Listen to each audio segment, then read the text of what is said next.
All right, guys, the club is back after a 2-week hiatus. We have a very stacked show lined up for you. We have a special guest. Some of you guys might know him as CSU Ram 88. He is joining us today. We also will be talking about the recently fully announced Run It Back series. We had the Knights of Degen reveal this week. And of course, we have the launch of Lucky Trader, which we're excited to dig into. Let's do it. Damien, you can retire. Let's call up Steve Kerr right now. Tell him you're done. 3-on-2 game. Oh, I'm an incredible basketball player. Awful shooter. Awful shooter. Nasty jumper. Would he ever gamble on shooting? Here we go. We got John lighting up again. On that note, let me go. All right. Club Top Shop going up on a Tuesday. Love.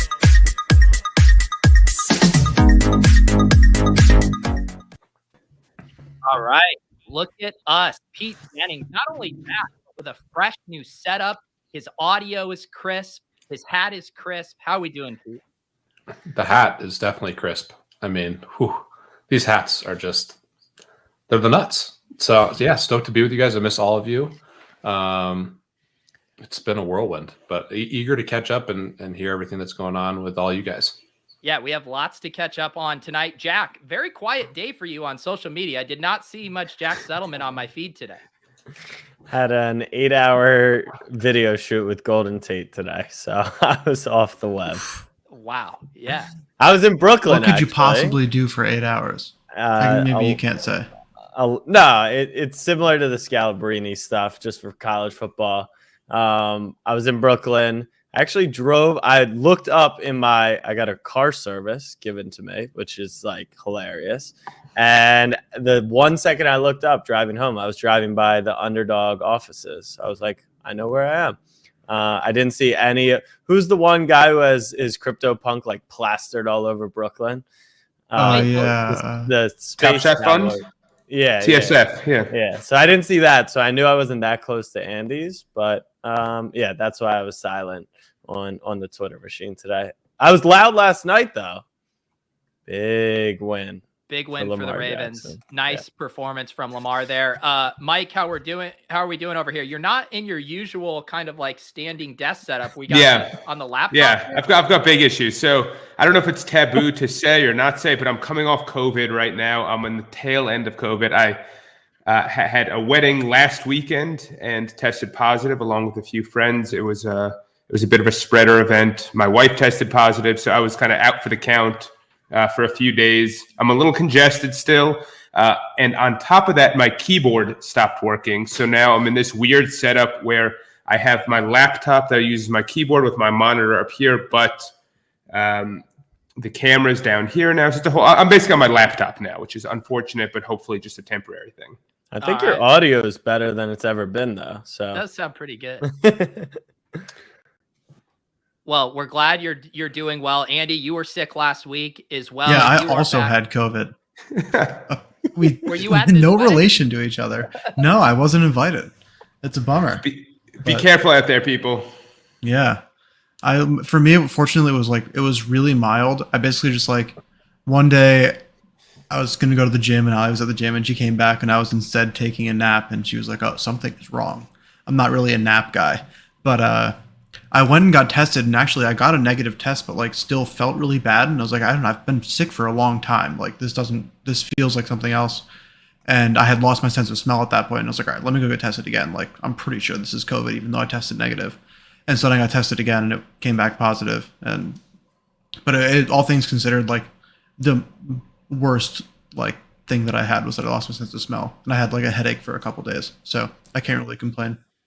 Well, is your smell back? And what have you tested on?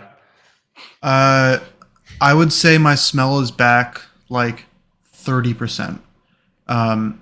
There was when I had fully lost it, it was completely gone to the point where I was even when I was no longer needing to quarantine, walking with Allie to get coffee, and she walked past me and she's like, oh, that smells terrible. I was like, I literally don't smell anything. I don't know what you're talking about. And then we walked past some guys who were smoking weed literally right next to us.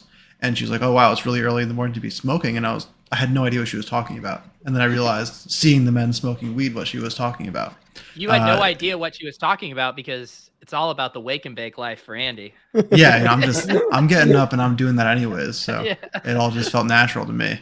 But like right now, I have like a faint smell of my beer, but especially if I'm not like But he's intentionally trying drinking. to smell something. Oh yeah. Well, I never lost my sense of taste, which is really weird. I feel like it's normally combined. I at no point had any like negative effects of taste, only smell.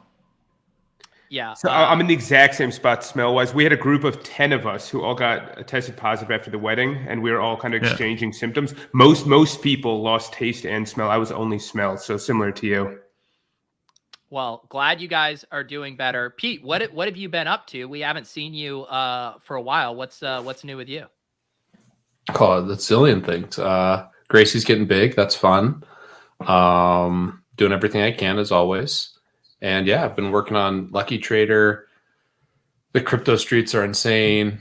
Football's back. I've been actually firing, and now that DFS doesn't matter as much, of course, I'm running good. So it's just, I don't know. I saw you had a good day on FanDuel on Sunday. Yeah. I was winning like 600 until that last Eckler TD. I was winning like all the $600. Ethereum? Can you give less us the than denomination? less than 600 ETH, but more than $600. Okay, thank you. Wide range.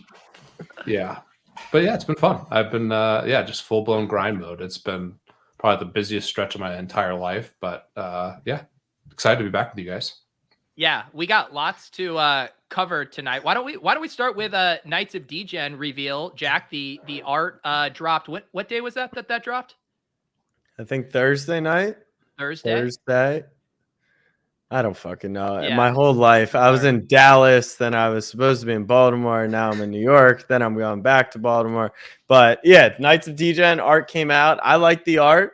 I think most people do. It looks like the robots are the fan favorites.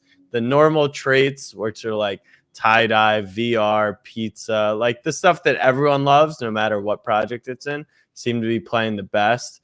The one of ones are pretty cool. I put in some bids for the head bookie because I was a bookie in college.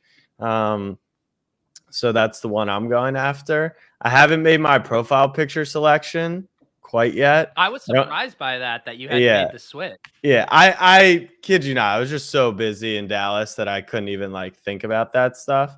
And I can't decide. I like two that I have, but I also want to find the one that's going to be kind of mine. But yeah, I like the art. Did you guys I think I saw Andy, you had a pretty sick one. Pete, you had a cool one. I didn't see anything from Mike, but I know you were like on your deathbed. What do you mean? You commented in response to my boxing gloves. We had a whole exchange about this. Like I said, You weren't chilling enough. Like I said, I have been so out of it for the past 5 days. It's been insane. I'm shocked and appalled by this. I recall the conversation. We had a connection. I recall it now. I apologize. I'll put out a thread apologizing, Mike. It's already in the family vault, Jack, under lock and key. It's diamond-handed forever. Good. Yeah. Well. Yeah. Right. I mean, there's only one of us 8,887 available for sale ever now. If you want to shame someone, shame Pete. I don't think he has a man's coin. Does he have a Knights of Degen? Jennings he's busy shipping 600 Ethereum FanDuel contest, which isn't even the sponsor of the show. You're not even grinding like Andy does. Pete, do you know how many? I'm out here in the Underdog drafts, man. I haven't seen a single CSU Ram in my Underdog drafts, if I'm being honest with you. That's true. I did grind the best ball drafts, though. Not like I did in the past, but I did grind the best balls. Yeah. I'm putting in. I had a down week this week, and I had 45 drafts. Wow. How do you possibly have the time, Andy? We don't know. Oh, I don't. I do it during calls mostly. Did you have you done any of the resurrection, the full 18-round drafts, or are you still just grinding the Royales? No, I like that quick hit of the 1 week. Yeah. I like that. What I really haven't been enjoying about it is going in, not to sound like an Underdog shill, even though I totally am at this point, which is fine. I really like going in and updating my rankings and like feeling like I'm actually making my own choices, and then being very. So what's nice about it is even with the best players, like even with a Tyreek Hill or Derrick Henry or something, you know that the maximum amount of exposure the field can have is some fixed percent, which is 1/6 of the field can ever have Derrick Henry or Devontae Adams or whoever. And so you can you can really make bets on who you think is going to outperform everyone else. And like, then it's really just a volume game of can you draft enough to actually get them. So like I had Derrick Henry in like 30% of my teams this past week because I was just like, I'm always taking him my first pick if I can take him. And like, to me, that's really fun because it's a little bit different. Whereas like with like traditional salary based DFS, like the chalk is always going to be the chalk. But with this, no matter what, the chalk is going to be like still taken at the same percentage ownership. And so you personally can outsize that ownership just by like going out of your way to draft them, which is fun. Jack, Pete, and myself, do we need to just reevaluate everything, as we're supposed to be the underdog influencers and thought leaders over here, and Andy has just already lapped us? I gave Andy that title. I'm fully. He can do. Him and Kamara can duke it out for the most FTD. Jack and I are just drinking martinis now, and you and Alvin Kamara can do all the heavy lifting. I've also been crushing the pick'ems. I've been crushing the I haven't hit one in like 3 weeks. I hit mine last night. I've been hitting some 5-player pick'ems. Wow, some nice ones. That's not financial advice. Yeah, my DMs are open. Just hit me up. Andy's we should just bag our. Let's bag our agenda and just talk about Underdog the whole time. Well, Wob. This is how out of it I was. Like the biggest NBA personality joins, and I didn't even comment on it because I was on the flight. Which I will just say this. I will never fly American Air for the rest of my life. That is the worst airline in America, and actually the entire world. And I flew Ryanair. I flew some sketchy shit abroad. American Air, I don't even understand how they're an airline. Just wanted to get that off my chest. Come on, what happened? What happened? Come on. So my flight got canceled to go to Baltimore. And this is before I even knew it was the best game of the entire year. So they canceled my flight. They rebook it. And my original flight cost $150. They rebook it through Grand Rapids, Michigan to DC, not even Baltimore, where I was originally flying, for Tuesday. I'm like, how is that the answer? And then the only flight to New York, there was one flight. It was $900. And so it's like I had to be on the flight. So, yeah, I hate American Air. They're the worst. It's brutal. Well, we're glad. Can we talk about Wob? Let's stay on this Underdog. Yeah. I assume this is actually, you brokered that deal, Pete? I actually did on the golf course. I mean, doing everything I can. Literally. I mean, I'm literally on the golf course, and I FaceTime with Wob. I'm like, dude, you got to come to Underdog. And sold. Boom. Sounds like a quick conversation. It was a quick conversation. He sweated. I was playing with a mutual friend. And there's some other big NBA news coming to Underdog here soon. So we got a lot of good news coming from Underdog. Just are we gonna get a rivals pick'em? Wob plus 8.5 versus who did he say he could beat 1-on-1 or not beat, but Jared Jeffries. Yeah, we got to get that set up as a live stream. Oh, that'd be incredible. No, I'm super stoked. I've worked with Wob in the past, and he's just A+ person, super talented, and I think he'll bring a lot to Underdog. But a lot of other big news coming, so stay tuned. Some good stuff, boys. Look at that. I assume the big announcement is hiring Andy as the head of influence. I mean, the fact that Andy is grinding, one of the busiest dudes I know, is just a testament to the product, and we're going to the moon. I mean, forget the NFTs, forget everything else. We're going to the moon on Underdog, right? That's right. 100%. Andy, you guys are hiring for fractional. It probably because you just draft all day that you need people to do work for you. Yeah, I mean, I can draft while I'm on calls. I can't draft while I'm writing smart contract code. And it's your contract code isn't smart enough. Then why don't you code to draft for you? That would make more sense. I'm working on it. Yeah, code some AI to code for you. I got some error messages on fractional and just said Tyreek Hill. I couldn't figure out why. Yeah, it's hard. It's hard out there. And we're hiring a ton.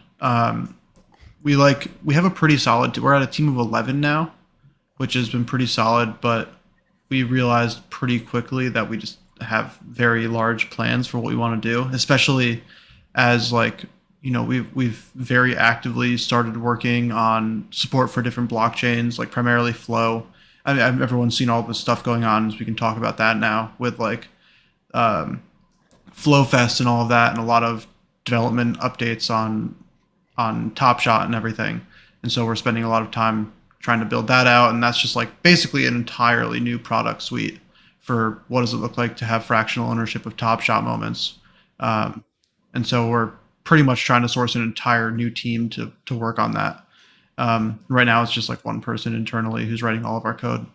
But yeah, we're hoping to be a team of 20, 25 sooner rather than later. That's sick. So how far out do you think we are from people being able to chop up their Top Shot moments with their friends? There's a lot of moving parts. Basically, I know Roham announced some stuff around non-custodial stuff on Twitter, and it's all really not super clear, to be honest. From my understanding, as far as Dapper and Top Shot's availability, it'll be over the next couple months, and so we're hoping to kind of be able to move in support of that. I think we're going to end up finding ourselves a little bit behind that cadence, just because by the time we knew that this was coming, which was honestly not that long ago, we were oh shit, this is a really good opportunity and we should make sure we're moving on this. We just are playing catch up a bit. And so hopefully this year, probably mid to late November is what we're shooting for. But I wouldn't be shocked if it ended up being later, just because there's a lot of moving parts between us and Flow and Dapper and Top Shot, and our devs are kind of learning an entirely new ecosystem of development outside of Ethereum, which is a lot of work. We're getting some questions in the chat about FlowFest. Does anyone know what's going on with FlowFest? Yeah, I mean, I know. FlowFest, it's the coming out party for Flow, basically, where they're announcing new projects and I think trying to get the user base excited and ramped up, and they're giving out these mystery packs. One of the comments said that they send a lot of notifications. They have been sending a lot of notifications. They've been incentivizing people to invite other people, and it's kind of that, we'll attract a user base by giving out some free stuff, which I guess is a pretty common model these days. But basically, they're having, I don't know how many days of it. I think 2 weeks of it. They're having speaker panels and new project announcements and new platform announcements each day of it, and it's pretty cool and pretty exciting, and a lot of new projects coming in. As Andy said, it's an interesting time on Flow. And to your point, Andy, actually, I don't know if you guys are at this stage. I'm sure you've talked to them about this, but everything that's launching on Flow has to go through Flow's contract review process right now, which is a little bit unusual. You can build on Ethereum unaudited. You can get independent audits on Ethereum, but Flow is kind of taking the Apple approach right now, where everything that goes through the Apple App Store is curated or reviewed in some way by Apple. That's what's happening on Flow right now. Everything is going through their contract review process. Yeah, which is it definitely is good and bad. It's good in so much as getting audits for code is extremely hard and expensive and a pain in the ass. And so it's awesome that they want to review your code and help you and find issues, but at the same time, there definitely are. It definitely becomes more obvious the differences that Flow has versus Ethereum when it comes to being fully decentralized and open and all of that. But it's super exciting. I'm excited to fractionalize some NBA Top Shot moments and take out a loan on Floaty and all of that. Yeah. People wondering about Flow available in the US as well. Do we have any info on that? I do. I have info on this and Top Shot, but some of it's gray area whether or not it's for public consumption. I just know because this is just we are us, buddy. Just say it. No one's even watching. If I whisper it this time, if you whisper it, it's completely fine. I don't know. I'm gonna play the fifth. Yeah. Okay. I have no inside information here. Mike wouldn't have any information if the answer was he has no idea when Flow will be in the US. So that's my interpretation of that. There you go. Do with that what you will. Pete, talk to us about Lucky Trader. You guys launched in beta form today. I've been checking out the site. Tell the people what's going on with it.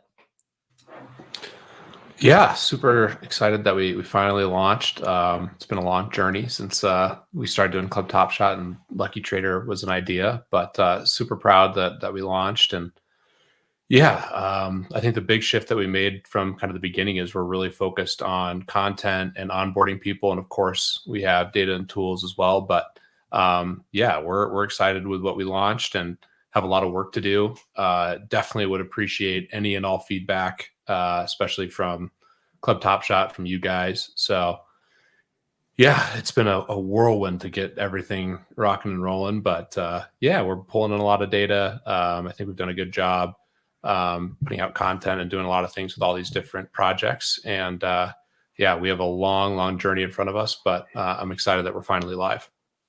Yeah, the site is incredibly clean and easy to navigate. And I've already been impressed how quickly you guys have gotten some of the Rarity tools up there for the projects. Like I minted one of the hidden in noise drops today, and you guys already had that up just about an hour ago. So you guys are incredibly fast with this stuff. And I think it's going to be an awesome resource. Yeah, and the coolest, I would say the most helpful product to like the hardcore community, which I think all of us fall into, is our OpenSea plugin. That is absolutely badass. Shout out to Sean. He's immersed in the community. A lot of people know Sean. He did a great job setting that up. And yeah, for the hardcore people, that should save you a lot of time and enable some real alpha on OpenSea. But tons of really cool stuff. There's been a lot of great work, and really proud of the team. And yeah, we need feedback. We need to continue building. We need to improve things, but very happy that we're live now. Can I ask a question about it? Oh, sorry. I just was going to say, is the OpenSea plugin going to be free? Yeah, everything's going to be free for the foreseeable future. Wow. We really just want to, I mean, I think the huge win for Lucky Trader and just in general is onboarding as many people into Web3 as possible. So that's our major focus. And you can see even on the homepage, we have like how to set up a MetaMask, your beginner's guide to OpenSea. And we're going to continue to do a lot of that onboarding type content. But within the site, of course, we're going to have more, advanced or hardcore features and tools and things of that nature as well. And that OpenSea plugin falls directly into that. And that's something that personally I've used the most. What about how to set up a Coinbase NFT wallet? That's coming up next? I saw on Twitter today. That, yeah. We'll have to talk about that tonight. All right, I have two questions about Lucky Trader. One, how do you decide? Maybe you don't know the answer to this. So I'm looking at the CryptoPunks page right now, and you have rankings of the punks. Like I'm on the first page of rankings, and the estimated Ethereum value not higher. That's my second question. Actually, I haven't gotten there yet. But so the estimated. So Pete, if you click on assets, can go to assets. Yeah. So you can see, Punk rank number 4 has an estimated value of 42,000 Ethereum, but Punk rank number 5 has an estimated value of 43,000. I would love, I'm just curious how those two things are decided. If you can decide that the Rarity 4 Punk is worth less than the Rarity 5 Punk, and maybe you don't have an answer to that, or it's just you're still figuring it out. But to me, I think you might not that might not be wrong, and so I'd be curious if there was a reason for it, or just oh, I'm not sure. So and actually, I gave feedback specifically on the punks the most, just because that's what I'm immersed in, and we kept the rank specific to Rarity. So obviously, apes are worth more than these 0 traits, right? And the aliens are ranked more so on Rarity. Okay. But yeah, the estimations I think certainly have some big room for improvement. That being said, Lambert did a great job. He took a really data-driven approach on trying to go through this. And the biggest challenge with valuing these things is, there's not that much data on, some of these super rare punks in terms of sales. Yeah. And then in addition, the floor is always moving. So we do have some stuff built in for the floor multiplier. But yeah, you can go through some of the ranks. My feedback is how the hell are some of these humans ahead of apes and some of these other things, but the rank is specific to Rarity. That's awesome. It's that's super helpful. Yeah. And then I would like to add just so one, it's discouraging that you all are fudding our Christie's Punks bags with that alien being the last one in the rankings. Trust me.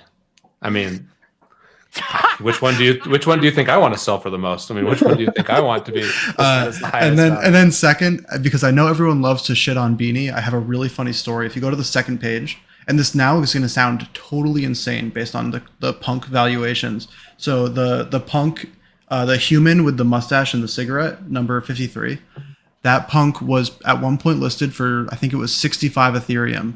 And I messaged Beanie, and this was really early in the punk days. And I was like, hey, I think I'm going to buy this. Like, it seems really mispriced. And at that point, Punk's floor was like 5 or 8 Ethereum or something. And his literal response to me was, I would never purchase that. And in retrospect, I shouldn't have bought it. Because it's what makes it so rare. It just says six straight. It's a six trader. Six straight. I feel good about the rarity ranks, but that does not necessarily reflect what the value is. And I do not feel good about the estimated values on all these. And again, we're going to continue to get better and better and better at all this stuff. And it's a challenge when you try to take a data-driven approach. Like I was commenting on some of like the Bored Apes, like some of the things are definitely out of whack relative to like trippy fur or golden fur or things of that nature. So we have a lot of room for improvement, but I'm happy with the baseline, and specific to like some of the rarity stuff, I think it's quite strong. No, I think it's awesome. I just like applaud the fact that you guys are even taking a crack at doing estimated valuations. That's just like most people don't even dare try it, but I think there's a ton of room for growth there. And I think that in a world where you're even able to be within some level of standard deviation from what these things are actually valued at, it like puts you guys in such an incredible position, just as like the premier place to go to learn more about your NFTs and learn more about NFTs that you want to buy. I think it's awesome.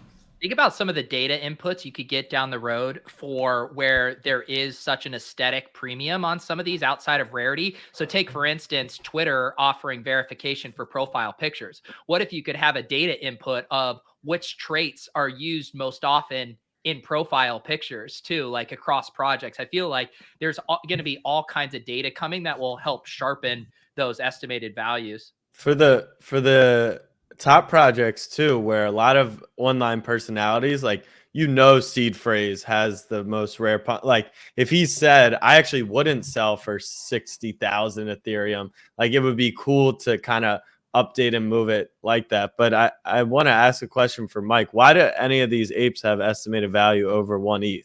Like, I mean, this is just the worst project I've ever seen. Take the Ponzi continues. It perpetuates through early winter or late fall 2021. It continues. But one thing on the valuation. So the valuation is really, really, really difficult to make anything algorithmic because there's subjective rarities. There are things that don't align with it, obviously. And it's in beta, Pete. It's in beta. Pete, you're an investor. Get some, we'll take your feedback very seriously. Yeah, your editor-in-chief was in my DMs today, so I might have some pull over there here soon. I got a physical man's coin. I just don't have the digital version.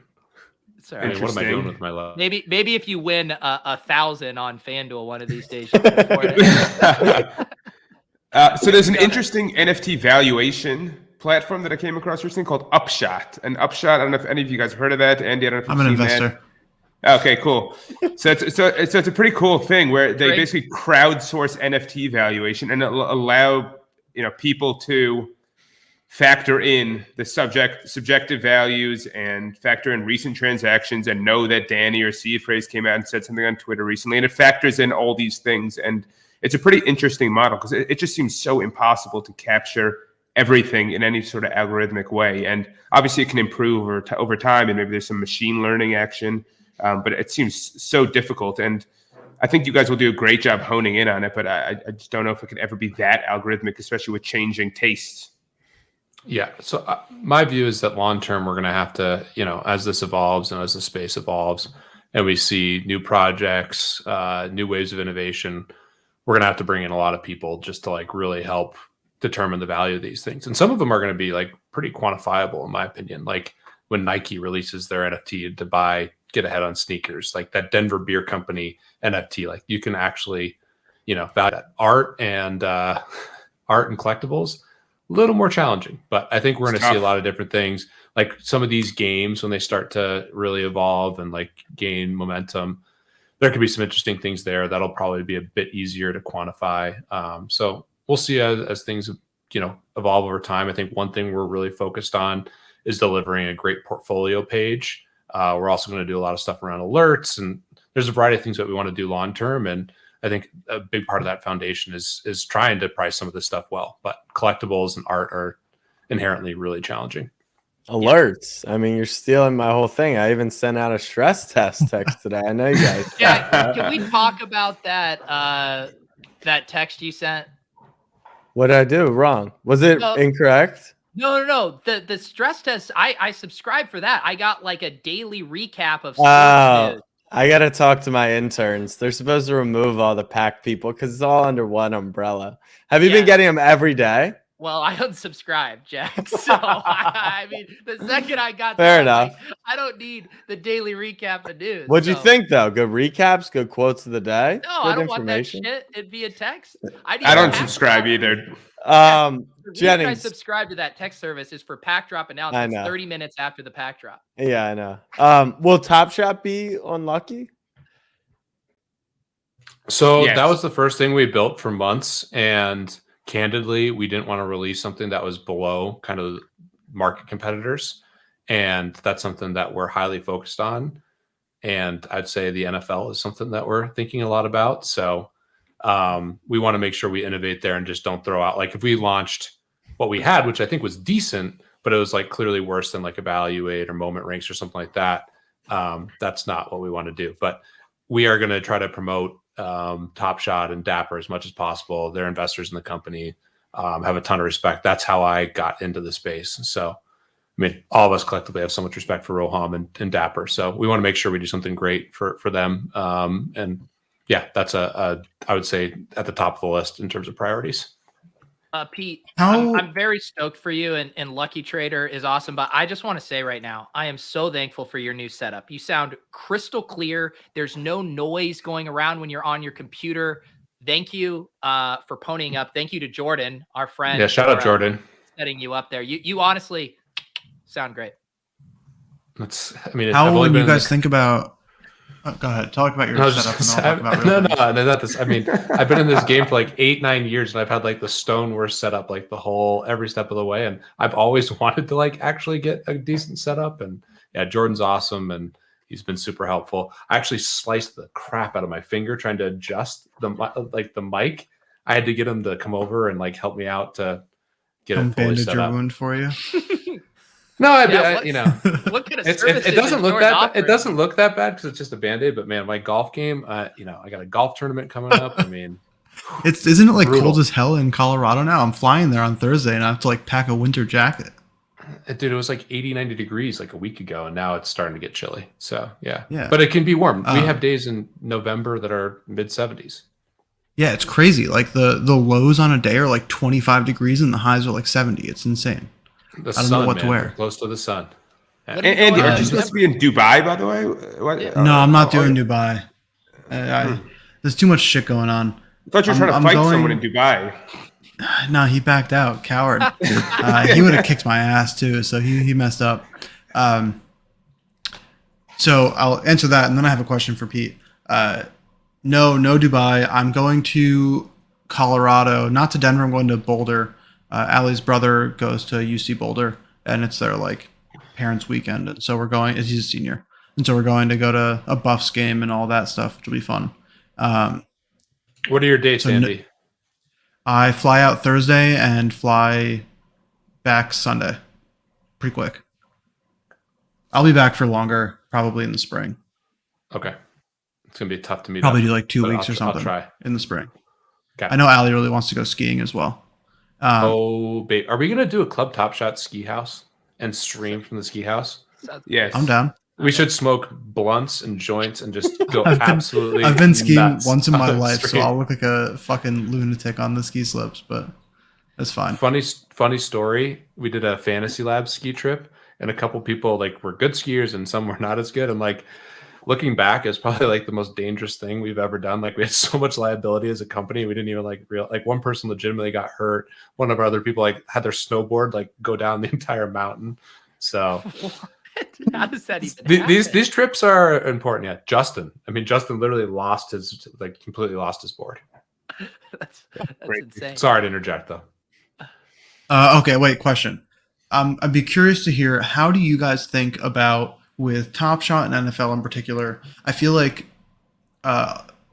Lucky Trader has a particular avenue that maybe like Evaluate and Moment Ranks don't, in so much as like you guys have serious DFS and like sports understanding where you could potentially provide significantly more insight into, like, outside of how the market is currently valuing someone, like the player's ability and their future projected stats and all that kind of stuff. Have you guys thought about that angle at all, or mostly just based on current market analysis? I'd be interested to hear how you're thinking about that.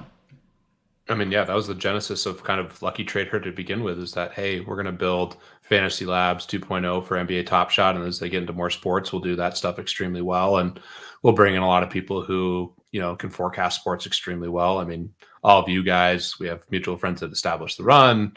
A lot of us have extensive, history building out, different models and things to project players. And, I fancy myself, YouTube scout. So I got some strong takes on some up and coming players. But yeah, we will invest heavily there. And like my favorite business ever that I've been trying to be involved with or try to help out, and part of the reason I was so drawn to Top Shot, is a sports stock market. And everyone's had this idea. No one's been able to execute on it. I think Dapper Labs is positioned as well as anyone to pull that off. And I think that's where they really crush it, where things are moving specific to performance in a big way. And they already are to a degree, but I think there's some really interesting things there. And as that develops, I think hopefully we'll be in a good position to deliver things that are helpful.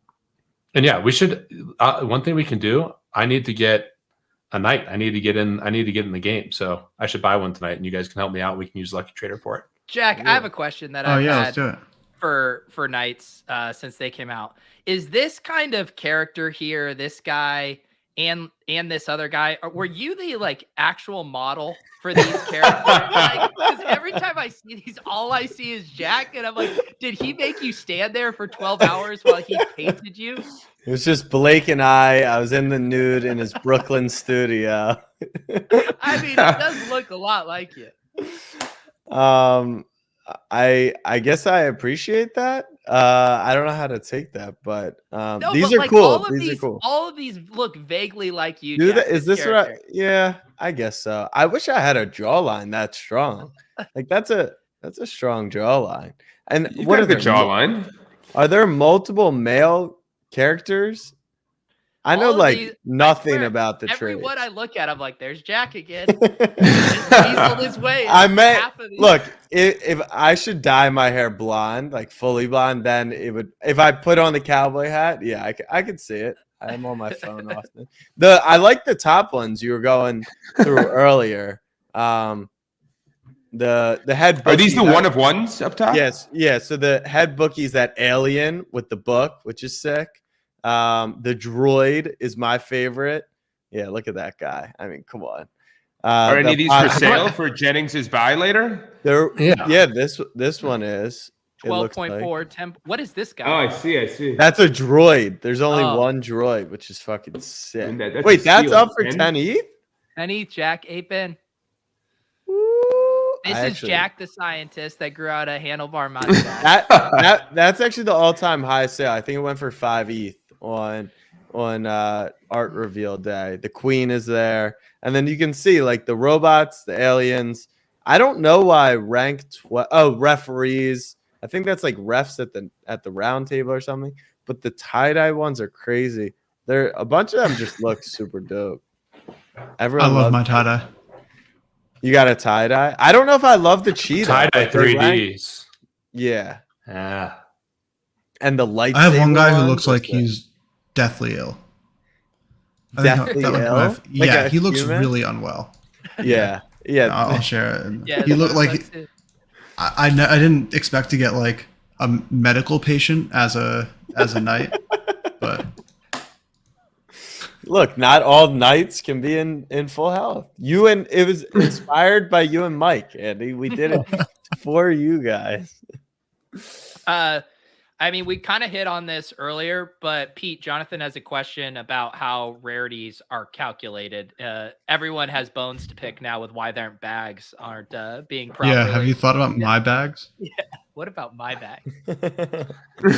It's just biased towards my bags. I mean, let's be honest. I just pump up all my stuff. No, I think there's a so we did it from an algorithmic standpoint, and we have a data scientist on the team, Lambert, and a lot of people on the team are helping out as well to kind of go through this, but by no means is it perfect. Have a lot of respect for Rarity tools. I think they're doing a lot of great stuff, and yeah, we have room for improvement, but yeah, under the hood, there are some definite differences, and there's some similarities as well. We've obviously looked at that site a lot, and is that Charlie Villanueva?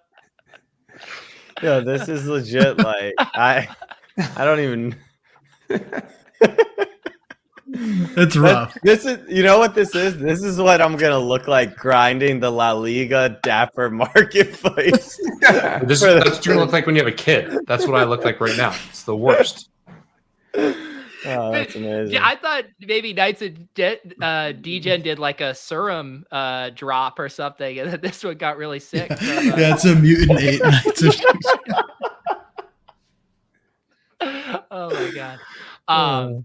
Well, yeah, congrats on the reveal week, and Pete, congrats on Lucky Trader. Site looks awesome. And how do you guys, Top Shot has been, it's put under ridicule for being in beta. How long do you envision Lucky Trader in beta, Pete? Oh wow! Over under. Don't put a number on it. Don't put a number on it. I'm not going to put a number.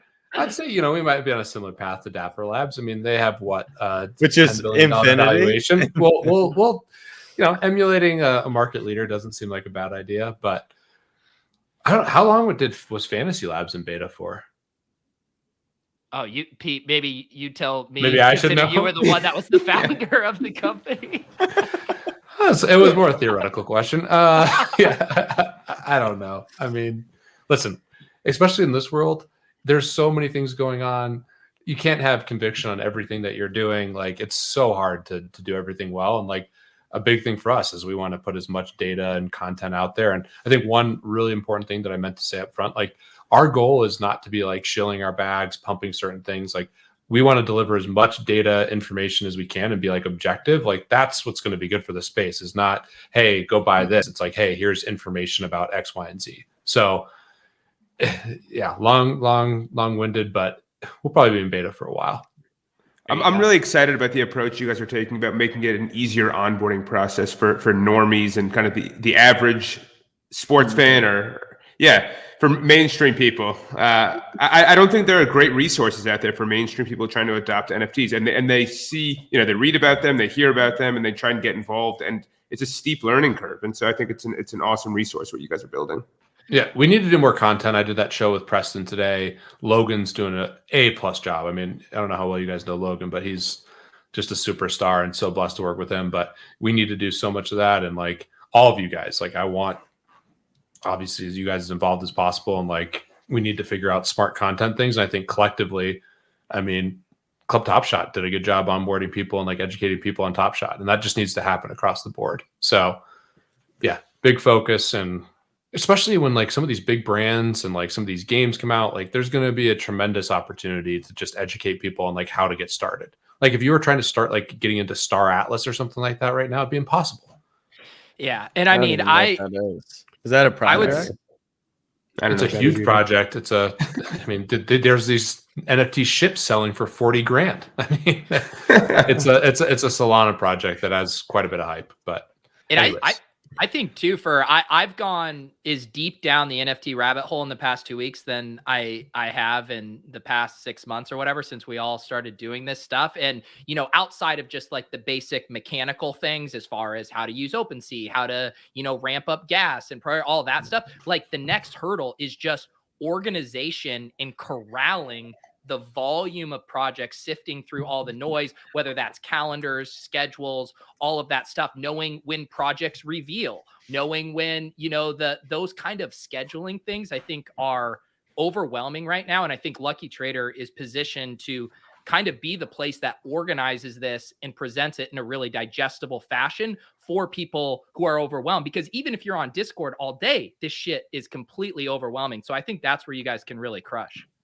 Yeah, we're really focused on that. Mike's given some really good feedback too. I mean, I think not just like what's coming, but what's happened already is also really important. So there's just, I mean, you start going down the rabbit hole. It's deep. It's, I mean, we're literally like Alice, going down the rabbit hole, and there's so much to do. So yeah, excited we're finally live, but there's infinite work to be done. And yeah, we're excited to do as much education as we can. And even like fractional, like that's another thing that like, I mean, Andy, how do you think about that? I mean, you obviously have more hardcore people now, but long term, the way fractional really wins is like a mainstream person can come get a piece of or a fraction of some, really valuable NFT. How do you think about that? Yeah, I think where I'm really excited about potential synergy and kind of all that stuff is fractional in and of itself as a platform is not super interested in telling you what the appropriate fair market value is of an NFT. That's not really what our avenue is. And people, when they come to fractional, though, they want to feel like they are making an informed decision as far as like, I want to buy, 1 Ethereum worth of this CryptoPunk, but I want to make sure I'm getting in at the right price. I want to make sure that it's appropriately valued and there's good liquidity and all that kind of stuff. And so I'm excited about potential synergies there where like we can kick people to you guys to say, hey, you want to buy this thing, but you want more information. You want to learn more about this punk and punks in general. And we'll send you to Lucky Trader, and then potentially Lucky Trader in the future can kind of do the same back to fractional where it's like, oh, I want to buy a punk, but maybe I can't afford an entire punk, and kind of have a very symbiotic relationship that way because, we're kind of working in the same space, but not in the same thing, which is exciting. All right. The Top Shot maxis are frothing at the mouth. They're chomping at the bit. They want us to talk about running back. We had the full announcement pop up. Was it today with the blog post that had the time move so quickly? But let's throw it back to Mike, the original Top Shot OG, the man who can whip out a Top Shot 25 tweet thread like it's nothing. How we feeling after this announcement, Mike? Just let the record show Andy was part of Top Shot before I was. But Andy's now just kind of into fantasy sports. Andy's an underdog. I'm just maxi a DFS now. sharp now. Yeah, it's just an underdog maxi. He's moved on from Top Shot. So I'm really excited about the drop. I don't know if you guys watched. There's a 50-minute YouTube video out of every single moment in the pack, all 50 of the run it back moments, not the archive moments, but the run it back moments, and it's really cool to watch.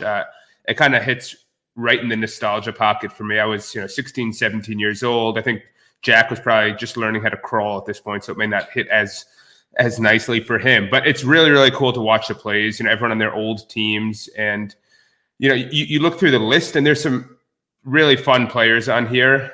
The one thing that I don't love is the repeated use of some players, like Duncan appearing again, Nash again, and some of the other players we've seen, like LeBron is in this set. And as exciting as much of a LeBron fan as I am, I feel like we've got a lot of LeBron. There's plenty of LeBron coming down the pike. It's fun to have these throwback players who we don't have otherwise on the platform. And so some of the ones I'm more excited for are, they've got Jason Kidd, for example. They've got, hold on, I had this list up before of who I like. Anton Jameson was a big fantasy basketball player of mine that I used to hit. And Andre Kirilenko, AK-47 is another fun one. Obviously Shaq, obviously T-Mac. I was hoping for a Yao, but it doesn't appear like there's going to be a Yao in here. So I'm really excited. Is his name actually Anton? I thought it was Antoine. It's Antoine, right? I know for a fact it's Antoine. Is it like a Dwayne Wade spelling, or is that? That's definitely I'm almost 100% sure that's spelled correctly. It is. Maybe I'm not correctly, saying correctly, Jack, but I had the same thought as you. That is. All right, I would lose my mind if his name is Anton Jameson. Jennings, do you know? So it is pronounced. I don't have conviction. I'm looking. Yeah, I don't have conviction. I was too young. I don't know. No, so it is spelled correctly, but it's pronounced Antoine according to Basketball Reference. So okay, which is the same as if you look at Dwayne Wade. If you didn't know that, it's spelled. What, Brett Favre? Yeah, but Well, the that's announcers the always said Antoine, right? So that's why we all had like that was. Yeah. But then seeing the spelling, which is obviously right, I was like, maybe they just got it wrong for That's interesting. 15 years. I don't know. So, Mike, when I saw the list, I too was like annoyed that actually one of my buddies called me and was like, should I sell my Pierce? Because Pierce is coming out and it's going to be a Celtic, right? And it's going to be a big battle of S1 versus S whatever the hell we're in right now. I think it might be a little OG-ish to say it's a bad thing that players are getting more moments, and I think it's bad for us maybe because a lot of our moments could decrease in value theoretically, but I think it's great for the ecosystem. You now have higher access opportunities. We all agreed that Pierce's moment should have been a Celtic from the start, right? So it'll be fun to see how that does play out. What's this going to qualify under? Is it Series 2 Summer? I think it is Series 2 Summer. I'm not 100% sure. The weirdest part is they put in like Dame and Randolph from 2013-14. Like they did 48 from 05-06, and then they just latched on 2 more.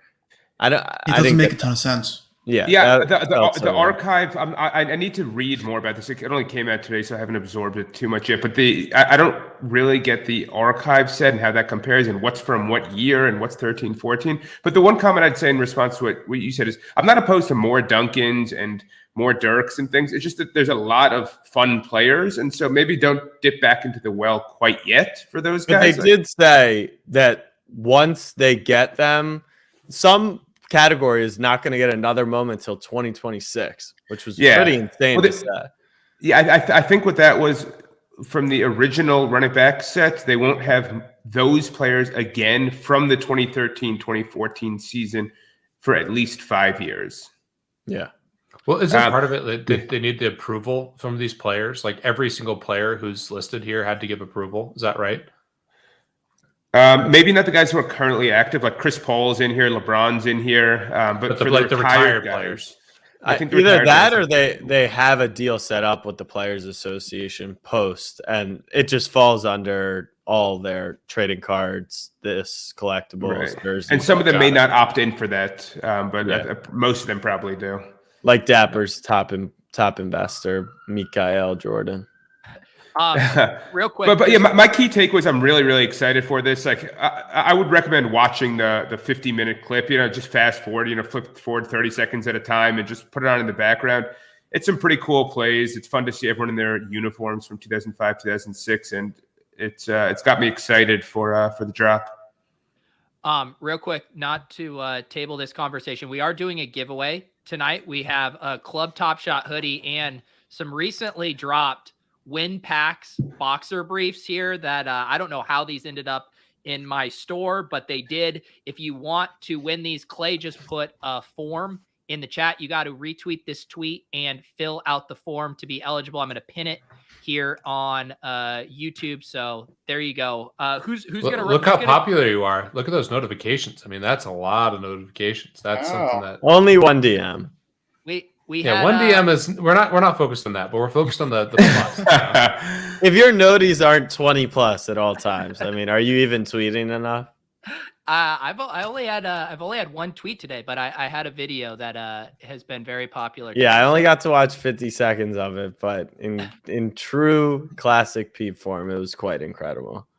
It was. Were you inspired by specific individuals? I mean, there's been other videos where I've noticed, there's certain people you're emulating. This one was a little tricky. I wasn't quite sure on all the characters. Well, I have been hanging out in the Club MGMI channel in the Deposit Kingdom the past 2.5 weeks. As I mentioned, I've gone deep down the NFT rabbit hole. I'm in there grinding whitelists. I'm flipping. I'm doing all of the NFT bro things, and I had enough fodder to make this video. So yes, no, I am. There's bits of me in all of those. I think there's a bit of all of us in those characters. Well done. It was a really good video. It was really, really good. All right. back to Run It Back. So this is dropping on Thursday. We have 3 different priority queues or 3 different queue levels. I saw someone post a screenshot kind of looking at the probabilities. It seems like if you're in priority queue 1, you're going to have a pretty good shot at one of these packs. I heard. Yeah, I 50, think it's 91% is what that one screenshot was. Yeah, and I don't know how much I could trust that, but I was like, that looks pretty good. I heard from Live 50. Token. I don't know where.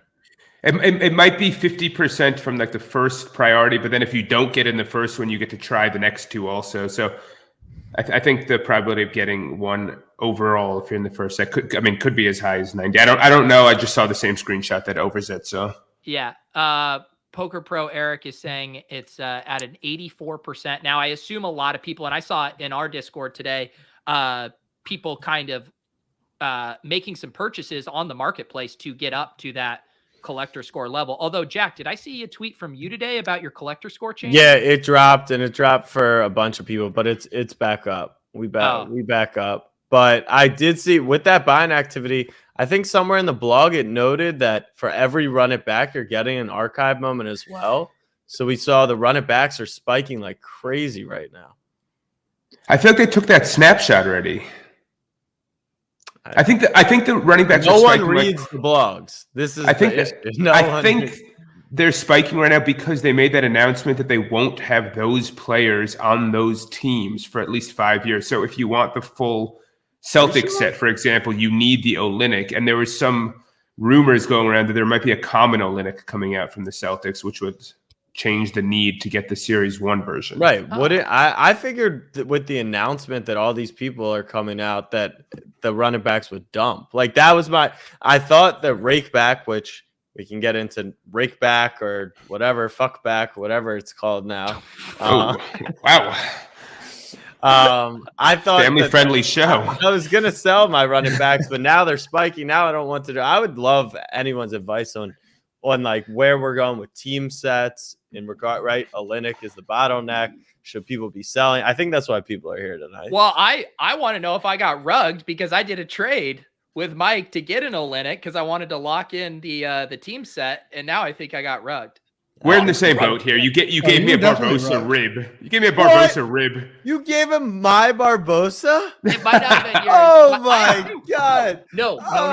I have 2 Barbosas. I gave him why one do you have 2 Barbosas? Because I have a Barbosa poster. He's my I know, but player. why did I send you the Barbosa? Because it was back when you liked me, and you I think you just did it as an act of charity. No, it was. But did you already have one? No, I bought another one after that. And then you gave mine away for an Olynyk. It might have been mine that I gave away. It's hard to tell. Nope, there's actually a blockchain that you can investigate. No, I think you would approve of me trying to complete a team set. True. So you're a true collector. I'm a true collector, diehard Boston Celtics fan. I could name at least 8 players on the team. Could you actually? Let's not do this right now. There's Taco. Paul Pierce used to be on the team. Like, it's fine. But yeah. So name one more. Name one more Celtic. One more Celtic? No, he can. Stop. Okay. So Kelly Olynyk is one of my favorite guys. I made a big trade for him. You're kidding. Nate Robinson used to be on the team. He was great. I mean, that starting 5 back in the day, Kevin Garnett. All right. Let's what about current Celtic? He has to be trolling. I mean, my favorite era of the Celtics, Big Baby Glenn Davis. I mean, that guy. My favorite part was when he got arrested for the Big Baby's in big trouble. Wait, this is how I find out Taco Fall is on the Cavs now? Yeah. What? I've been rugged again. How are you not saying Jason Tatum? Jason Tatum is he's probably like the 8th least important Celtics player right now. Let's not. I mean, this isn't about me. This is about you guys. I'm kind of on Team Evan here. I don't understand how these new running backs are necessarily going to upset the Series 1 team set goal. They're not Series 1 team set, but there were. Oh, I guess that is the situation. Weren't there? But are there? Yeah, there's other. No, there's not Kelly Olynyk Celtics moments. And what? So what for like the general team set? You need everyone. And if you want Series 1, you need everyone? Is I that just what the deal is? collected everyone that was on the list. Let me look at how because this works. Yeah, I went to the like list all of the world. people I didn't own, and I bought those, and that was That's what I did was too. it. Well, what's I the opened a Olynyk? lot of tabs What's up, the and I didn't Olynyk? find All right, give me my- 1 run it back second. gonna be? Yeah. Wait, what do you mean, Mike? It's Olynyk right now. There's only 275 of them to complete a Celtics team set, and now if they drop Olynyk as a Celtic, even if Fair it's way more common, wouldn't that kill all the value in the bottleneck? Not Yeah, for okay, the S1, but for the team set, which is how. So that's my question. So for the overall team set, you just basically Yeah. need one of anyone who's ever appeared for that team. And so if there's a 40,000 common moment of Olynyk for the Celtics, then yes, it's probably not great for the Series 1 team set, but you'll always need the Series 1 version for the Series 1 team set. And so if you want like the super team set of everything Series 1, everything Series 2, everything Series 3, and overall team set, you want it, but that's a different level of collecting. Okay. All right. I just hope you didn't rug me on that trade. Don't We'll laugh. see. I was the one that was rugged. There's a $2,000 moment that's being used. Just trade it around. And I went to the only reason why I know that it's $2,000 is because I went to the run it back page and I need like 5 run it back moments to complete the set. And the Barbosa I gifted is one of them. Mike will loan it to you. I'm Through Floaty though. Yeah, because we'll he's gonna see. Charge me 18% per day, and I'm gonna have to give up my entire portfolio. Do you feel like I Josh Harted you? Like you just gifted it to me and I immediately Look, Pete, when you get your season tickets, like all S1 team set holders as Dapper as promised, I just want to go to a game with you. I do want to just tell everyone out there I am willing to exchange Club Top Shot jerseys for Fred VanVleet moments because they're interested in making any kinds of those trades. Which we talk about Andy quietly and secretly getting courtside tickets. I have no Brooklyn. courtside. Yeah. No, that was total bullshit. That was literally- fantastic. That was I so literally good. am just like sitting on the couch. I think I was like watching a movie with Ali or something, and I opened up Twitter and saw that, and I was like, "What the fuck? I did not give anyone courtside tickets to a basketball." That was By the so way, good. Yeah, when Andy put his arms up like that, his head looks so small. I mean, look at those freaking guns. I mean, Yeah, this yeah. guy.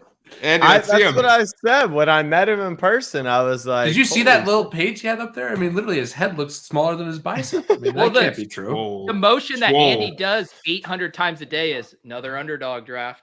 Another underdog draft. You know, it's good fun. reps. I mean, the new iPhone's so heavy, the battery, and this thing is crazy. You got a new one? How rich? I got the new one. It hasn't Yeah. delivered yet. Though. No, it's not how rich. If you're on the upgrade program and you have like Not bad. 5G, it's like free. They're like giving away iPhones. It was insane. Mine's like $4 a month. Something's up. I Are don't know. you what it leasing is. your iPhone? Yeah, always. Well, it's part of the deal is they get access to all the photos that he takes, and they can do with those as they please. No, they Oh, just fuck. get my. Well, all you have to do is you keep your key in iCloud, and Apple can just whatever they do whatever with your Yeah, NFTs. Apple's They buy, yield they farming with sell. What do we think of this strong take by Fenny here? Series 1 team completion is the highest level of collecting on Top Shop. Bottom line, that's the play. That's been the play. Love that people can't understand this. I hope he's not referring to me. Just keep eating them up. So I think they will give incremental benefits for Series 1. I don't think it's really enough for them to have kind of dangled the dream that Series 1 team completion means a lot and then give you a $19 pack for getting it while rugging you. I think they'll give some incremental benefits for having a full team set. But I don't think it's going to be something enormously beneficial over just a general team set as much as I would want it to be as a rib holder. A rib holder. Can we go back to touting Underdog? I mean, that was a really good start to the show. Pete, can we get a Top Shot take from Pete Jennings over here? I mean, last time we got a Top Shot take from you, it was you telling me to sell a Devin Booker Cool Cap for $189. Sharp. What's the price of that now? Sharp. What is Zoom the out, price? buddy. Hey, you want to know? Zoom out. You want to know what the price of that is? It's the price of being a fan who gets an infinite objects that he remembered to charge today for the show as a true collector in the 9 Lives Lounge. Hey, Mike, take a long look at this because this is as close as you're going to get to one of these. They look great. Andy, turn yours on for the people. Oh, Turn nah. yours on. This thing's it's a paperweight. If I'm being completely honest. I love what Infinite Objects is doing. I refuse to keep this plugged in anywhere on my desk. And so it has become a real issue for me. I now have 2 Infinite Objects that are just incredibly expensive paperweights. And Does it have to be plugged into work, or has some battery, or what?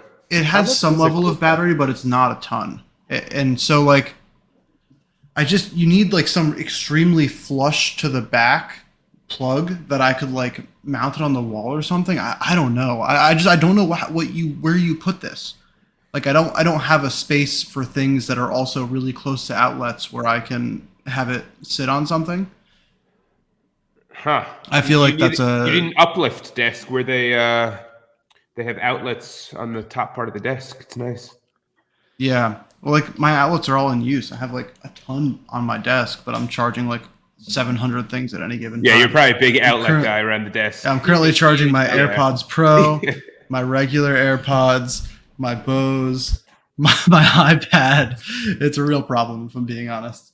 I've actually been sleeping with mine, and so I have 2 chargers by my bed, and I just charge it in the morning, kind of when I'm done snuggling with it, Mike. That's nice. I mean, it looks great.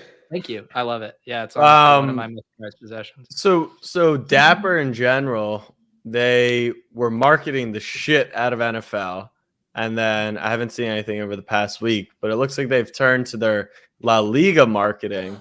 And I tweeted out, but they not only were working with Puyol, who's a Spanish legend, but they actually were working with like the Schefter and the Woj of soccer, or football as the kids call it.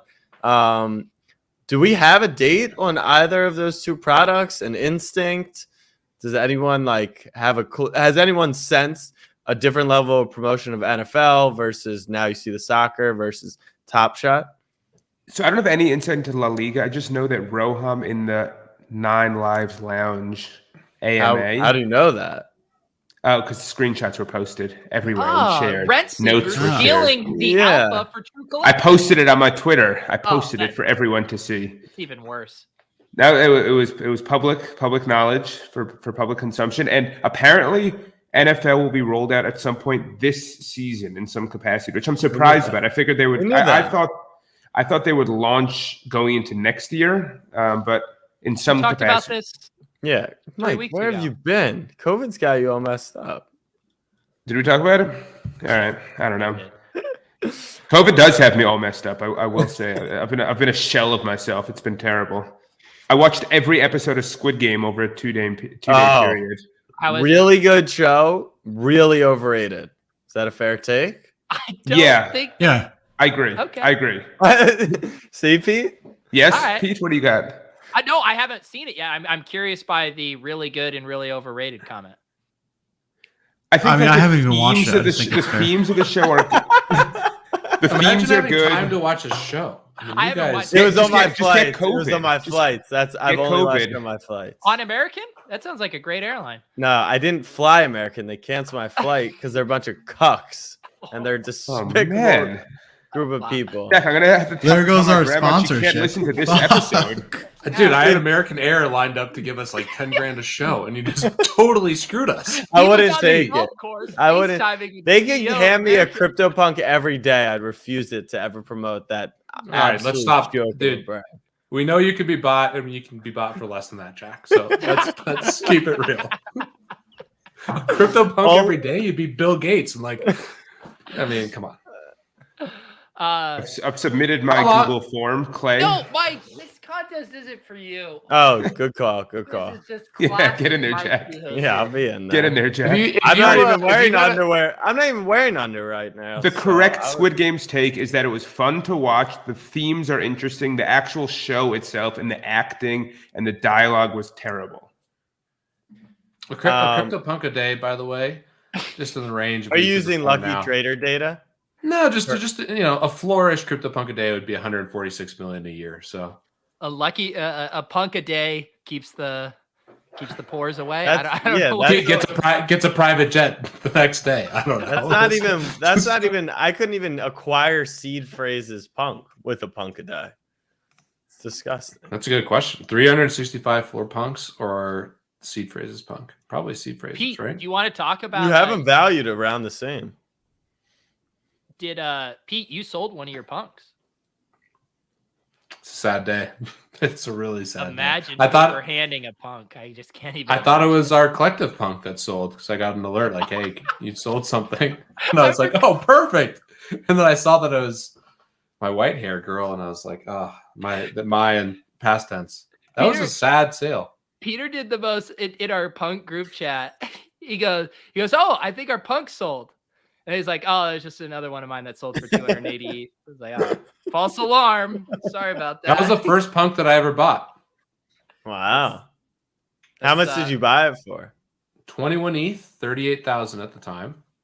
Sold it for 288.88, almost $1 million bucks, but ETH wasn't high enough at that time. That's a decent flip. Yeah, I'll take it. Fine. Yeah, I'll take it. Just almost $1 million bucks, but I truly I loved her, so it is sad, and I did love her. I mean, she's number one. Pete's married and has a new Yeah, daughter. I'm actually and the only girl he said he loved is a punk he just sold on this show. Yeah. I would say she was, right there with Ashley. Gracie's above both, but Of course. Wait, I'm surprised. Obviously, you're not selling your hoodie, but I'm surprised that you sold your first punk. Isn't that what made you do that? it was just listed. I mean, it was listed for months, and there's some bids on that same punk, and I didn't even attempt to move the price. The only ones I ever moved the price on are freaking the punk that I go on with Pete and Levitan with. I mean, we're the epitome of paper hands as a group. I mean, we are. Imagine selling a purple hair, 3D glasses. I mean, what were we thinking? Just for the record, I did not watch the English dubbed version of Squid Games. I watched the subtitles properly. That I would never watch a dubbed show. That's a I watched idea. dubbed. I'll throw my hand up. That's ridiculous. No wonder you think it's overrated. That's outrageous. Watching dubbed is outrageous. Look, once you get over it, you're over it. You know what I mean? It's some of the voices though are just terrible. Yeah, that's the reason you don't watch dub, Jack. I know, but I watch dub for Squid Game and what's my favorite show that I can't remember the name of? Money Heist. Jack, you were on record as saying you don't read, so you watching Squid Game dubbed is just the most. Well, if I don't read, what am I going to do? Read the subtitles? Yeah, it's a good point, right? I have to listen. How can you browse Twitter while watching Squid Games if there are subtitles? That's the question. Exactly. Yeah. Thank you. Hang on, That's Andy, a feature. I have to ask you a question about something you retweeted. I was going to ask this even before you retweeted this. Did Beanie really work for Enterprise? No. Hey, come on. It was a really funny tweet. I would have believed that was a good tweet. It was really I could have good. seen Good him tweet. working in upper management at Enterprise. I mean, why not? We have to clarify one thing. Mark Jacobson, to your comment, the snapshot we were talking about was for the archive packs. If you owned Series 1 Run It Back moments, you get an archive back for every one you own. That was a snapshot we were talking about. You can definitely still mess with your collector score in an effort to get up to priority queue number 1. Nice. Archive me. Yeah. Where do you guys, Andy, do you think Beanie spends, what percentage of Beanie's time 2020 was sports and crypto and 2021 is sports and crypto? What's the ratio?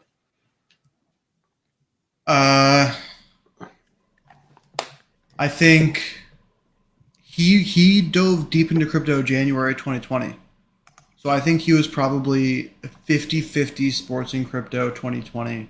And I think he's probably to 90-10 crypto sports now. Yeah. I think that all of his sports? It's his day job is related to sports stuff. So he's a chauffeur. I know his day Enterprise. job. I know Enterprise does sports stuff? Yeah, Enterprise Rent-A-Car. Yeah, they advertise all over the sports. Big DFS doesn't want to talk about it, but Enterprise Rent-A-Car is really the owner of Underdog Fantasy Sports. So Beanie's just been chilling. Yeah, Beanie's a professional darts player. It's hard to keep track of Beanie's jobs because We should get Beanie shilling Underdog. I mean, he has been He is. True. I mean, I just don't know how he has time to squeeze it in because he was going to make Blute his life's work. I was told on Twitter. Yeah, he's getting a lot of crap for that. A lot of crap for that. Oh, I mean, man. why would you get any crap for saying you'd make something? Zoom your life's out work? though, Pete. Zoom out. Zoom out. Zoom out. Blute was it's the new meta, right? If you zoom out far enough, it went from 0 to more than 0. So if you think about it, Yeah, his backpedaling on that has not been great. It's been insane. Normally he's good at wriggling out of things. Hey, real honest question for you guys. This is sincere. Obviously, we saw Beanie's pinned tweet.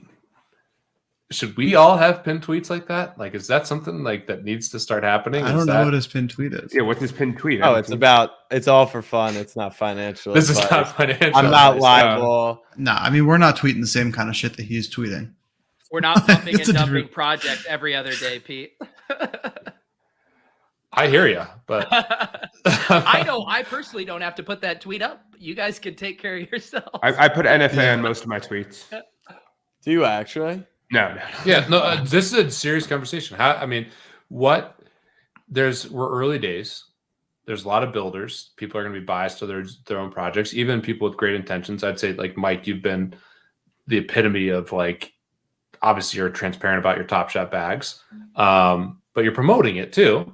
And I think you're really transparent and do a great job. But going forward, I mean, someone is going to be, this is very serious. Someone is going to be made an example of in this world. And I don't know. This is something I've been thinking about a little bit recently. Do the stock tipsters on Twitter declare? The big ones do. Did that? Yeah. What happened to the Wall Street Bets guy, right? Didn't he get a little shakedown? Yeah, after he made like $100 million. Yeah, normally people make a lot of money and then get slapped. But well, people are making a lose lot of like money right 5% now or something. in crypto. yeah. And not to be like a Debbie Downer, but I do think it's interesting, something to think about. I mean, not necessarily for us, but like how much disclosures are necessary? I think that's Way more than what we have right now. Yeah, way more disclosure is necessary. But I think on the flip, like there's no way that just adding NFA to your tweet would clear you of that, right? Yeah, I mean, I think part of the issue is there's got to be some onus. Well, there's two separate things here: legal issues and like ethical issues. Some of the onus has to be on people, and just assume that if anyone is tweeting about something, they have a financial interest in it, which kind of makes sense. It's like you're tweeting about something you like and you think is a good idea and an investment you're recommending to other people. Probably you have a financial investment in it. But I think that people who are newer to the space and who are not as seasoned in the streets may be more susceptible to manipulation. And I do worry about that in the space as more mainstream people arrive who don't really know what's going on and they just see someone with 80,000 followers tweeting some meme and they go out and buy it on that basis. It's a little Isn't bit. that what fucked everyone with Top Shot? Was like once Bleacher Report and all those accounts were like, Top Shot's amazing. And then it led them to our accounts and we were like, Top Shot's great. But, we were playing the market at hand. That's also another thing is like, was it good advice given the, like, if you're breaking down what moments are value akin to the market, right? Like if we went and looked at the punk market right now, you could pick out where the best values are, but that doesn't mean long-term, if punks fell off a cliff, that was necessarily bad or good advice. Yeah, I just think to Jennings' point on the legal side of it, I don't know when like we cross over into the idea like we're on CNBC. If you're talking about a stock, you have to say like I own this, my foundation owns this, right? And we all have business interests too. That's right. That to me, like launch a Lucky Trader today. I'm like really thinking about it. I mean, even in our opening video, like Logan does a great job. Hey, this isn't financial advice, but at the same time, like. I want to be genuine, and I think it's really hard. Like I'm an optimist. I always am like, I don't want to use the word bullish, but like I generally see the good and upside in things, right? And of course, there's downside, and like the average person, like, oh, Pete's talking about this, like maybe it's going to go. I don't know. It's a really hard thing to position for, but it's something that I think is important. So I don't know what the right answer is, but Beanie putting that up there as his pinned tweet. That was probably a good thing for him to do. I think there's a pretty big difference between having like actual business relationships versus cycling through random projects that you don't have, almost like thinking through the lens of short-term capital gains versus long-term capital gains. Like when you have long-term relationships with these companies versus you're just cycling through that flavor of the week. Like to me, that's where there's a distinction. Is that tax advice? No, it was just a tax analogy. I do. Last point on it though that I said before, someone will be made an example. So if someone's watching the show, like just be thoughtful. And I think Mike in particular has done a great job. I mean, he obviously has this huge bag, but like he's just been so transparent. And I think that's the thing. If you're authentic, transparent, I think it's going to be harder for people to come after you. But yeah, especially in this Wild West. Mike's a great guy to make an example of him, not me. I think he's a great guy for that.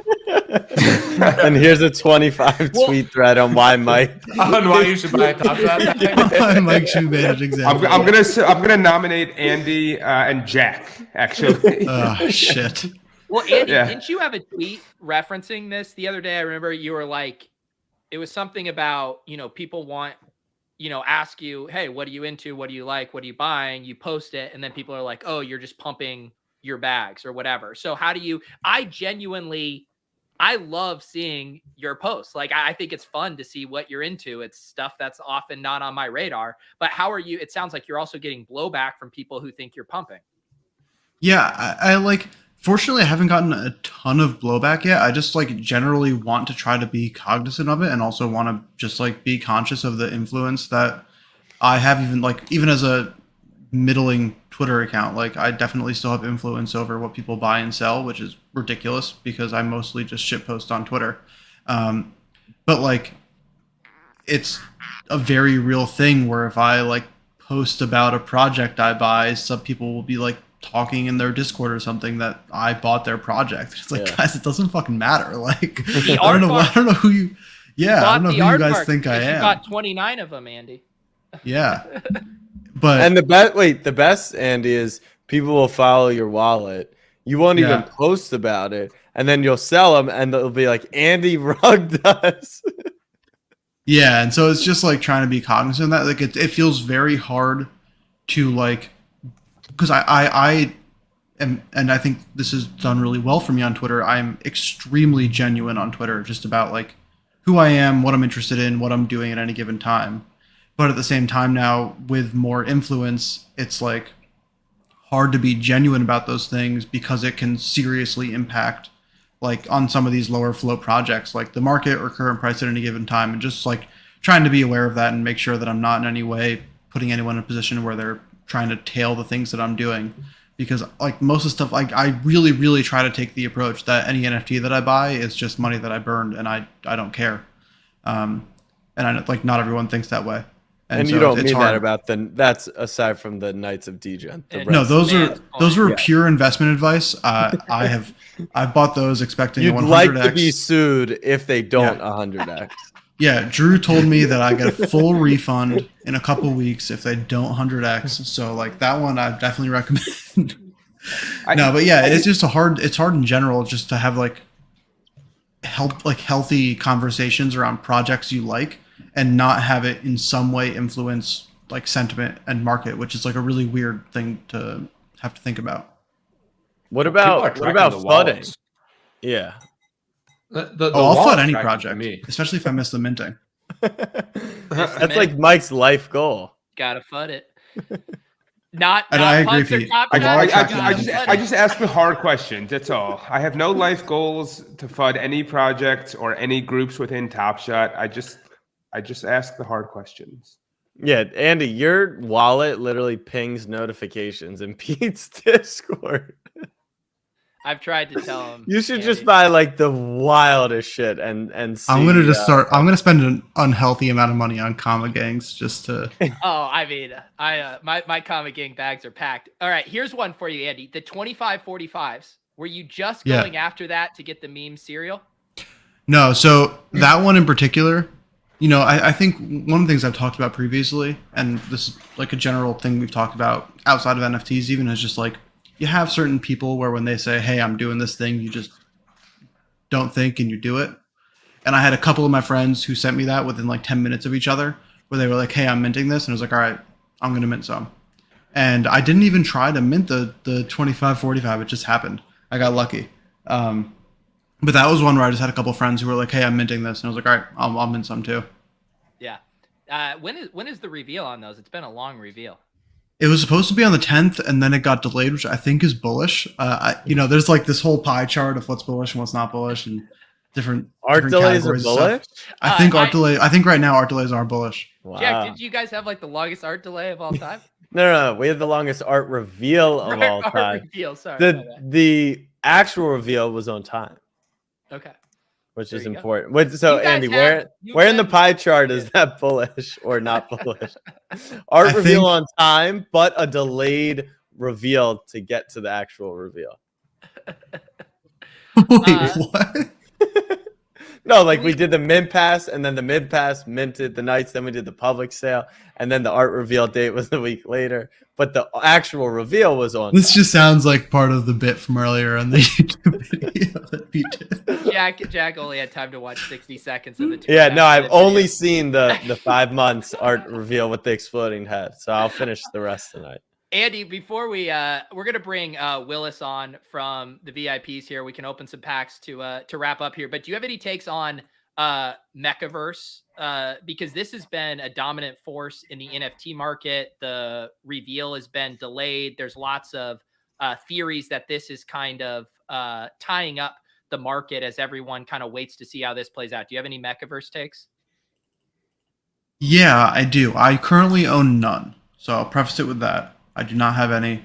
I tried to sign up for the thing, and then to be totally honest, I forgot when they had like their whole big thing, and everyone was waiting in queue. I was in a call, and so I wasn't a part of it. And then I couldn't bring myself to pay $700 million for a Mechaverse.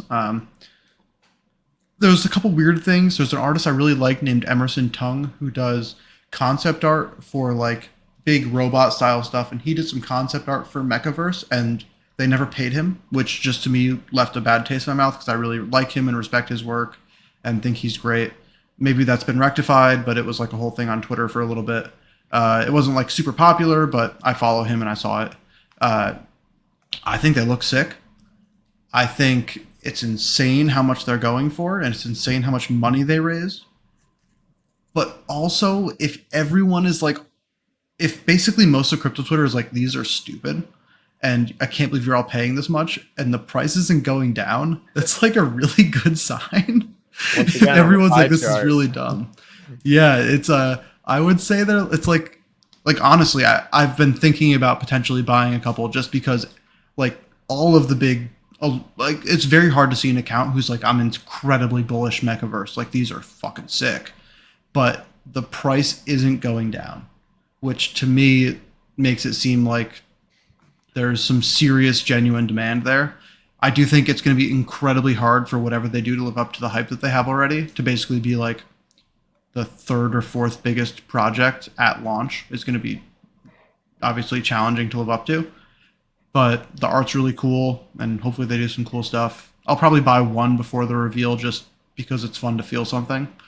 But Pete, before Willis comes on, and I have a conversation that will get Jennings to talk Top Shot. Can I present it to the group? Yeah, let's do it. Please. So there was a conversation in Pete's Discord about I asked, would you rather own a LeBron Cosmic or a floor punk? And of course, Club NGMI, which is NFT obsessed, was like 100% floor punk over Cosmic. And they're like, well, a Cosmic is not worth the price of it today. And then it led to a discussion of, okay, what about in a year or 5 years? Is there upside that a Cosmic could be above the price of a floor punk? I've gotten my thoughts out, but I'm very curious to hear yours. Is it like no questions asked, a LeBron Cosmic will never be above a floor CryptoPunk? Whoever wants to take the floor first.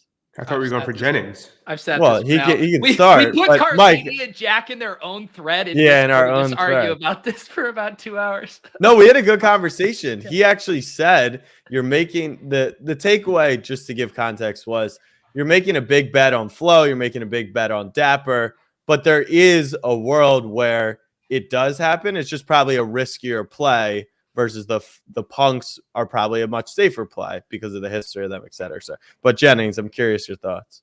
Well, let's rewind. I mean, we were in Club Top Shot and LeBron Cosmics were selling for 250 grand, and the floor price for punks was what, like 5 ETH or something like that. And Right. Pete was trying to time it to when it would drop back down to 2 or 3.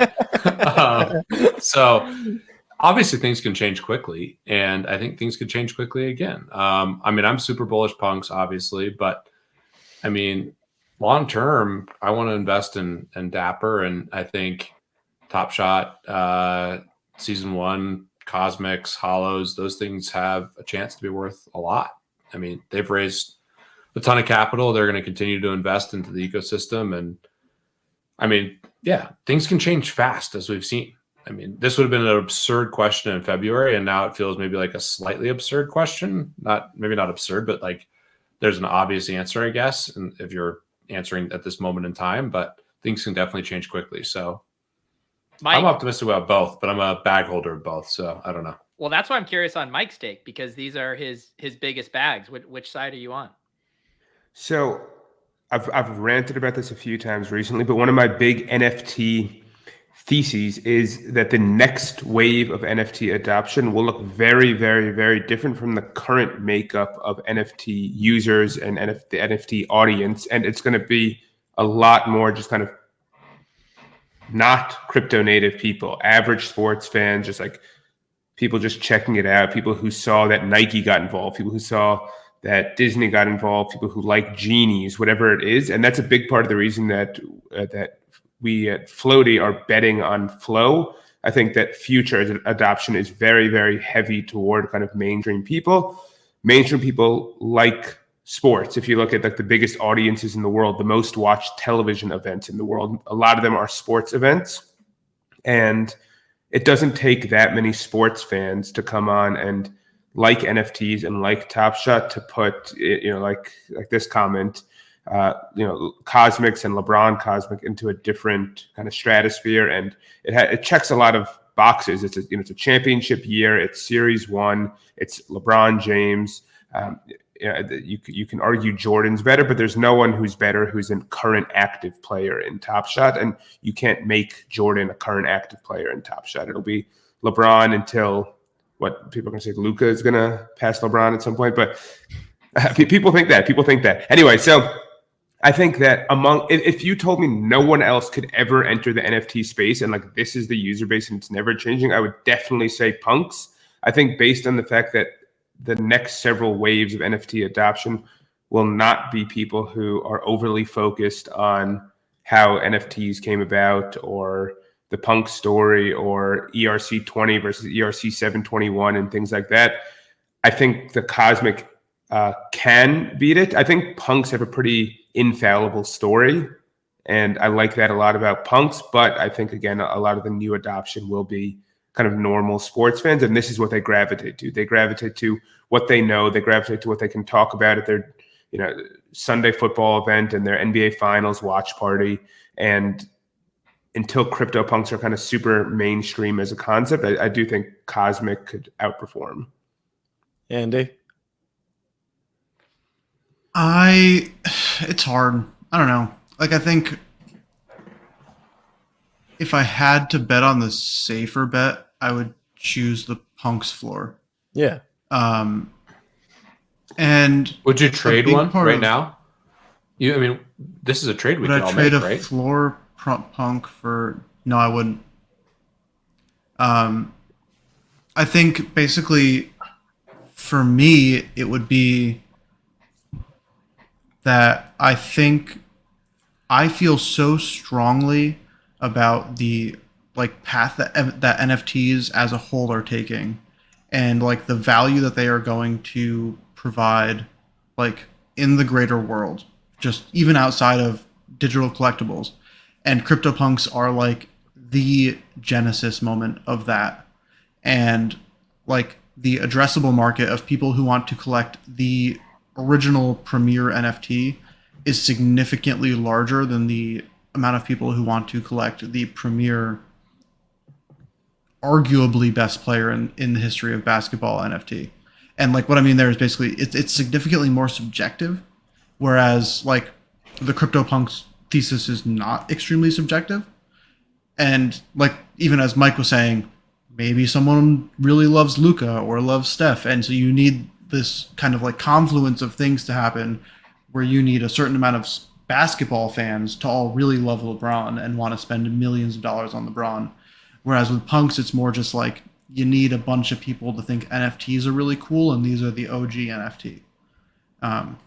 But there's So 52. There's 52 moment. I mean, including the Genesis. That was another argument the people in the Discord were making, was you have to remember Genesis and Platinum Ice are coming. So I said I think it'll set the market, but I actually don't think it impacts it too much. Like you're only adding 4 or so moments, and if they really are giving the player one of them, like you're only adding so much. It is also 8% to the grand scheme of things. So if you added 800 punks, would that make a huge difference to the floor? So I think there's good arguments for both. I see CP Trey says risk adjusted, it's not a conversation. I would probably agree with that. But my question originally is like, I wasn't even taking a side of which I would select, but I thought the fact that everyone was like, it's not close, there's never a world where punks are not worth more than the LeBron Cosmic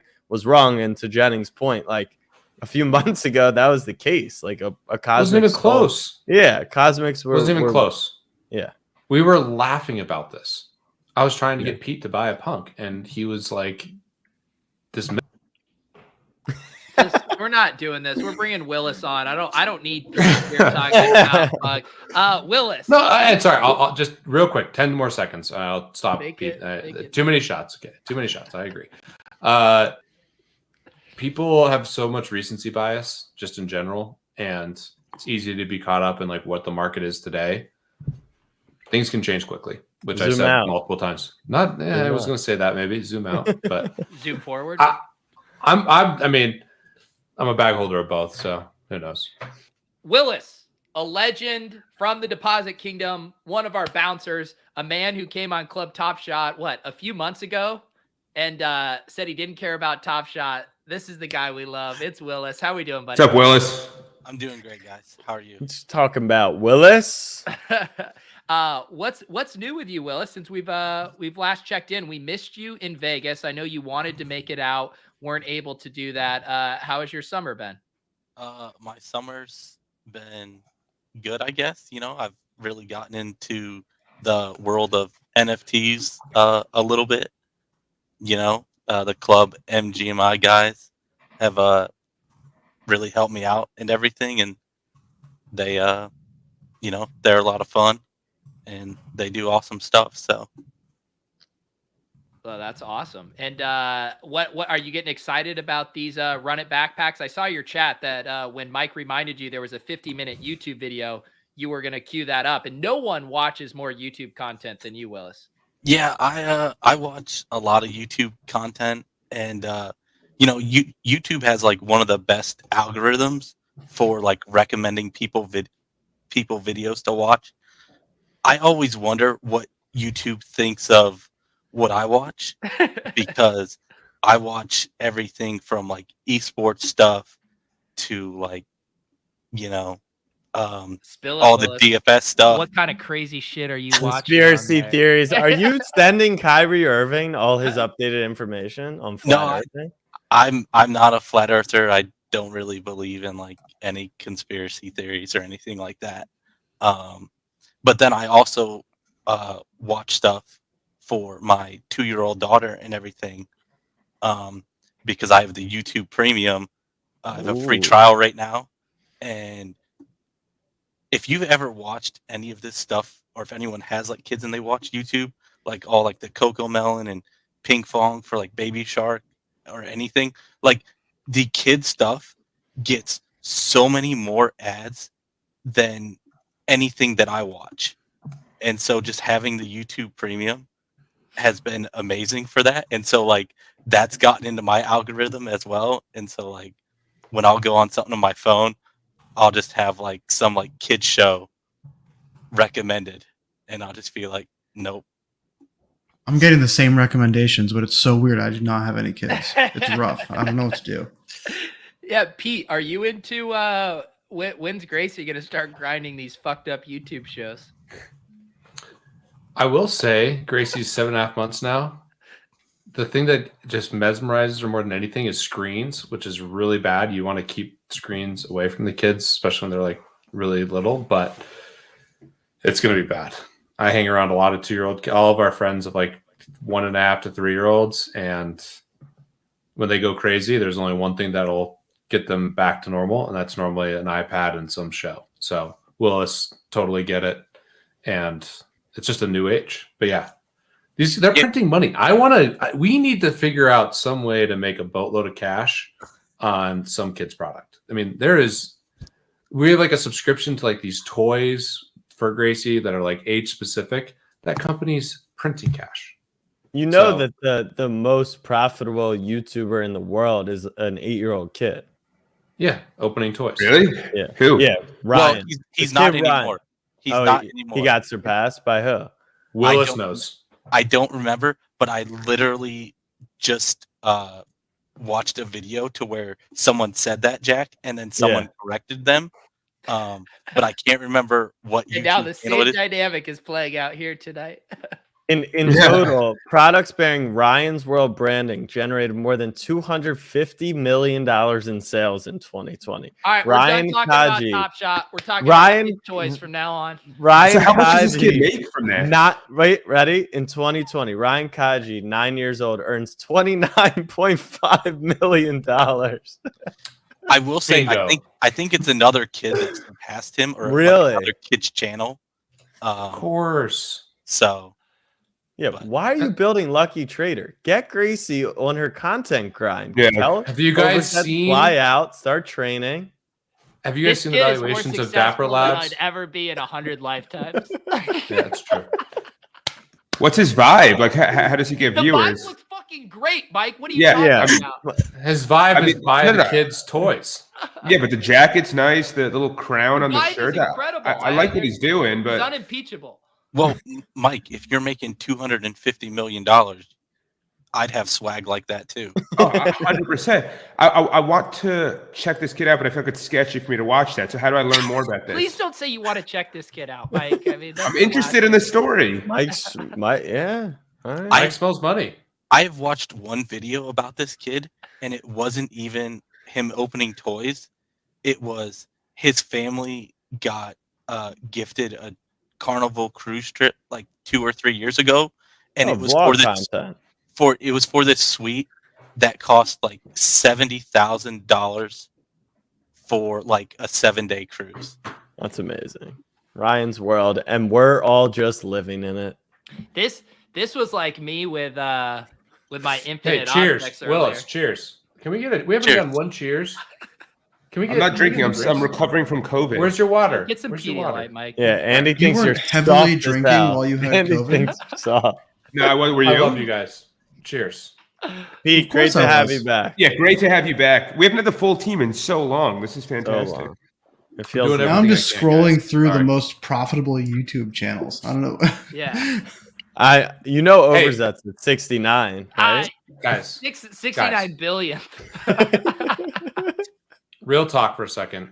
Yeah. I would bet significant money that a NFT or crypto or Web3 YouTuber is the most profitable person in the next 5 years.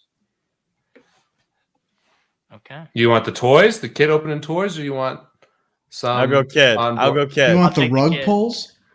No. I'll go kid.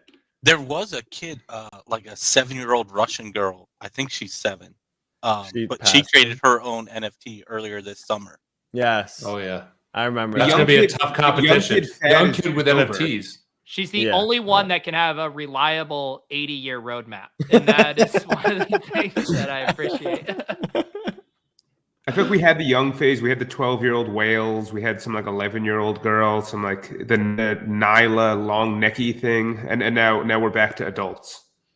There was who's the crypto trader? He's like 13 years old. He went on Up Only. He crushes it. on TikTok. Gajesh, that guy? No, he's whatever. There's a legend who's Gajesh. Yeah. I do love the comment from Chris Collins. Kids watch them repeat. I can just imagine like Gracie tuning into Ryan's World, taking her nap, and just crushing the CPMs for his channel over and over and over again. Willis, you watch a ton of YouTube content outside of kids content. Give me some tips. Give YouTubers tips. What makes good YouTube content? What makes you excited to sit through a video? Honestly, I mean, just stuff that's like entertaining to me and everything. Like everyone's different. So, I don't know. I mean,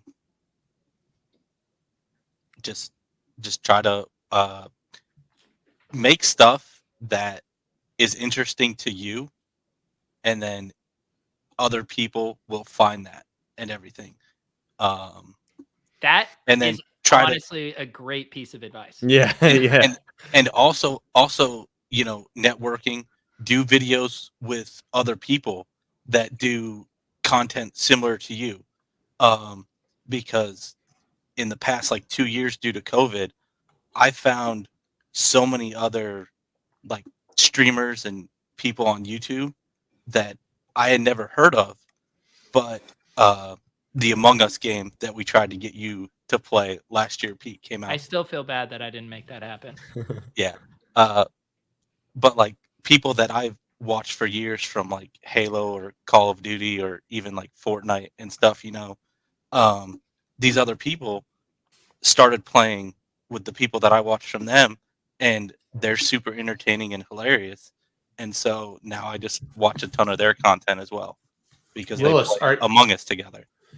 Are you disappointed that Pete, who is our esports thought leader and influencer, has kind of fallen off in the esports scene? I mean, I remember he was grinding. He was really deep. I was top 50 in the world at one point. Yeah. Esports. Are you disappointed, Willis, that he's kind of dipped off in that? Yeah, I mean, stuff happens. I mean, yeah. You write newsletters for Matthew Berry. I mean, something's gotta give. I might have to get back in those esports streets. But I do want to go back to that piece of advice, Willis, that you gave, which I think is so good, because I think a lot of people, what they do is they look and they say, what kind of content has been successful? What type of thing is working? I'm going to try to do that. And I bet Jack has thoughts on this too. It's like a lot of times you're sticking a square peg in a round hole when what really people want is you to be super passionate and invested in something that you just like.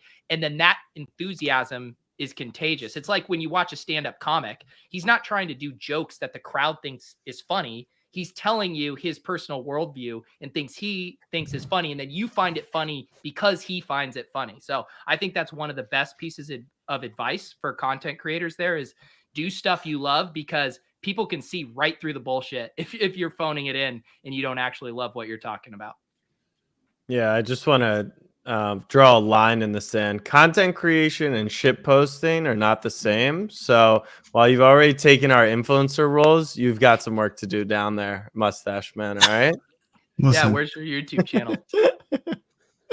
Yeah, Jennings is like, I'd watch an Andy YouTube channel. Yeah, some NFT no one crypto wants guy. that. Yeah, and no Andy's one wants that. I'd watch the shit out of that with the cats, like Andy and this cash is hanging out.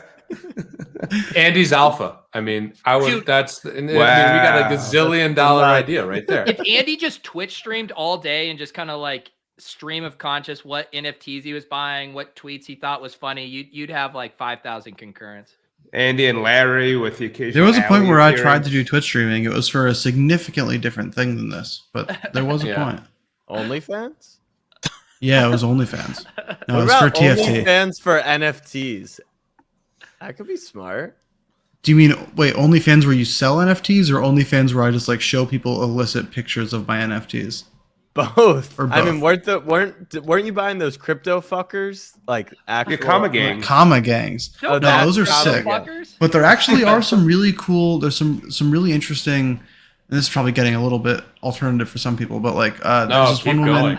named like Cryptonatrix, and she like does like dominatrix NFTs where like people can pay her to be in an NFT she makes where she's like doming them. Like it's fucking crazy, but it's really cool. What's doming?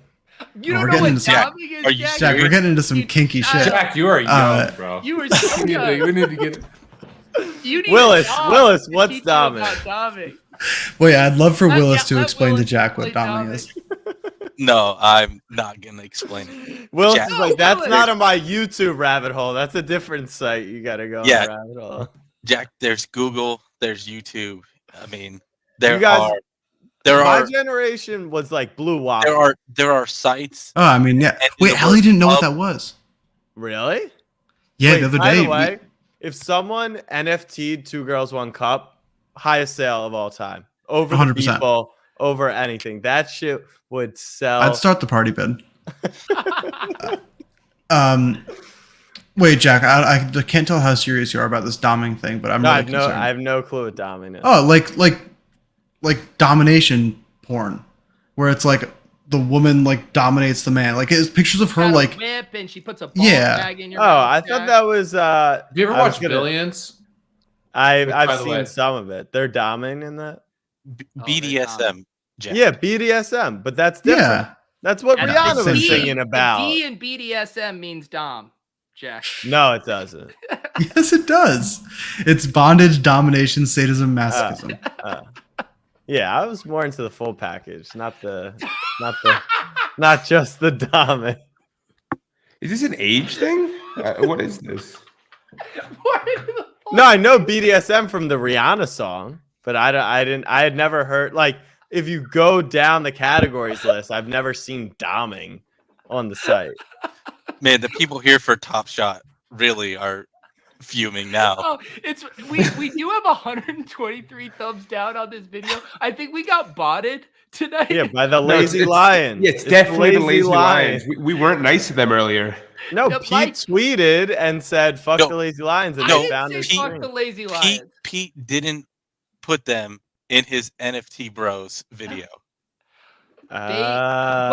Mike, And then Those lazy and, lions are. and then he pointed it out to them on Twitter.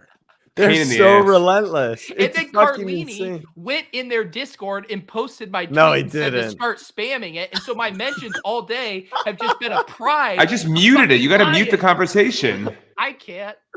I love the Lions. It's a Yeah, great that's what he's got. project. Hey, if you want me in on the island, on the Lions, fucking send me one of your Lions. Until then, I gotta put it. What is all right? What is more aggressive, Lazy Lions community or doming? Lazy the Lions? lazy lions are. Lazy Lions, They're 100%. They're off the Absolutely. charts.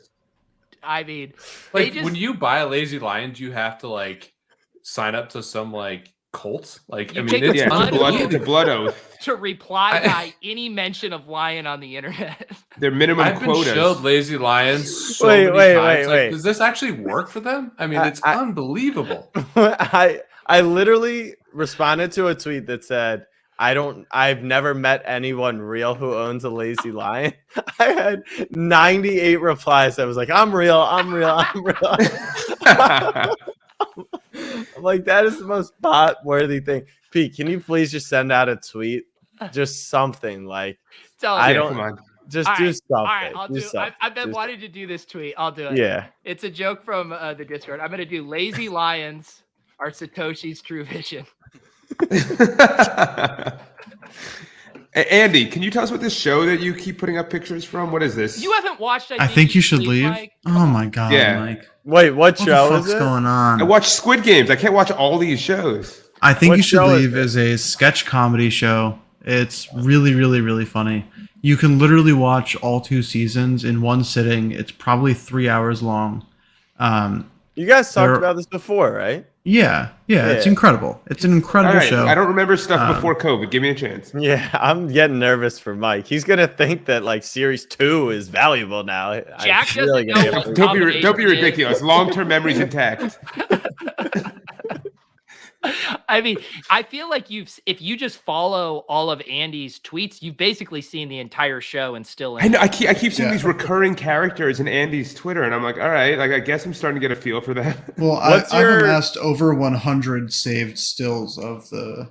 What's the chart called when the circles overlap? Venn diagram. No, come on, no one answer this. One. No one answer this. Come on. What's your Venn diagram of people who have diagram? seen the show and like crypto people? Like, what's the middle percentage? You think it's not a ton? I don't think it's much.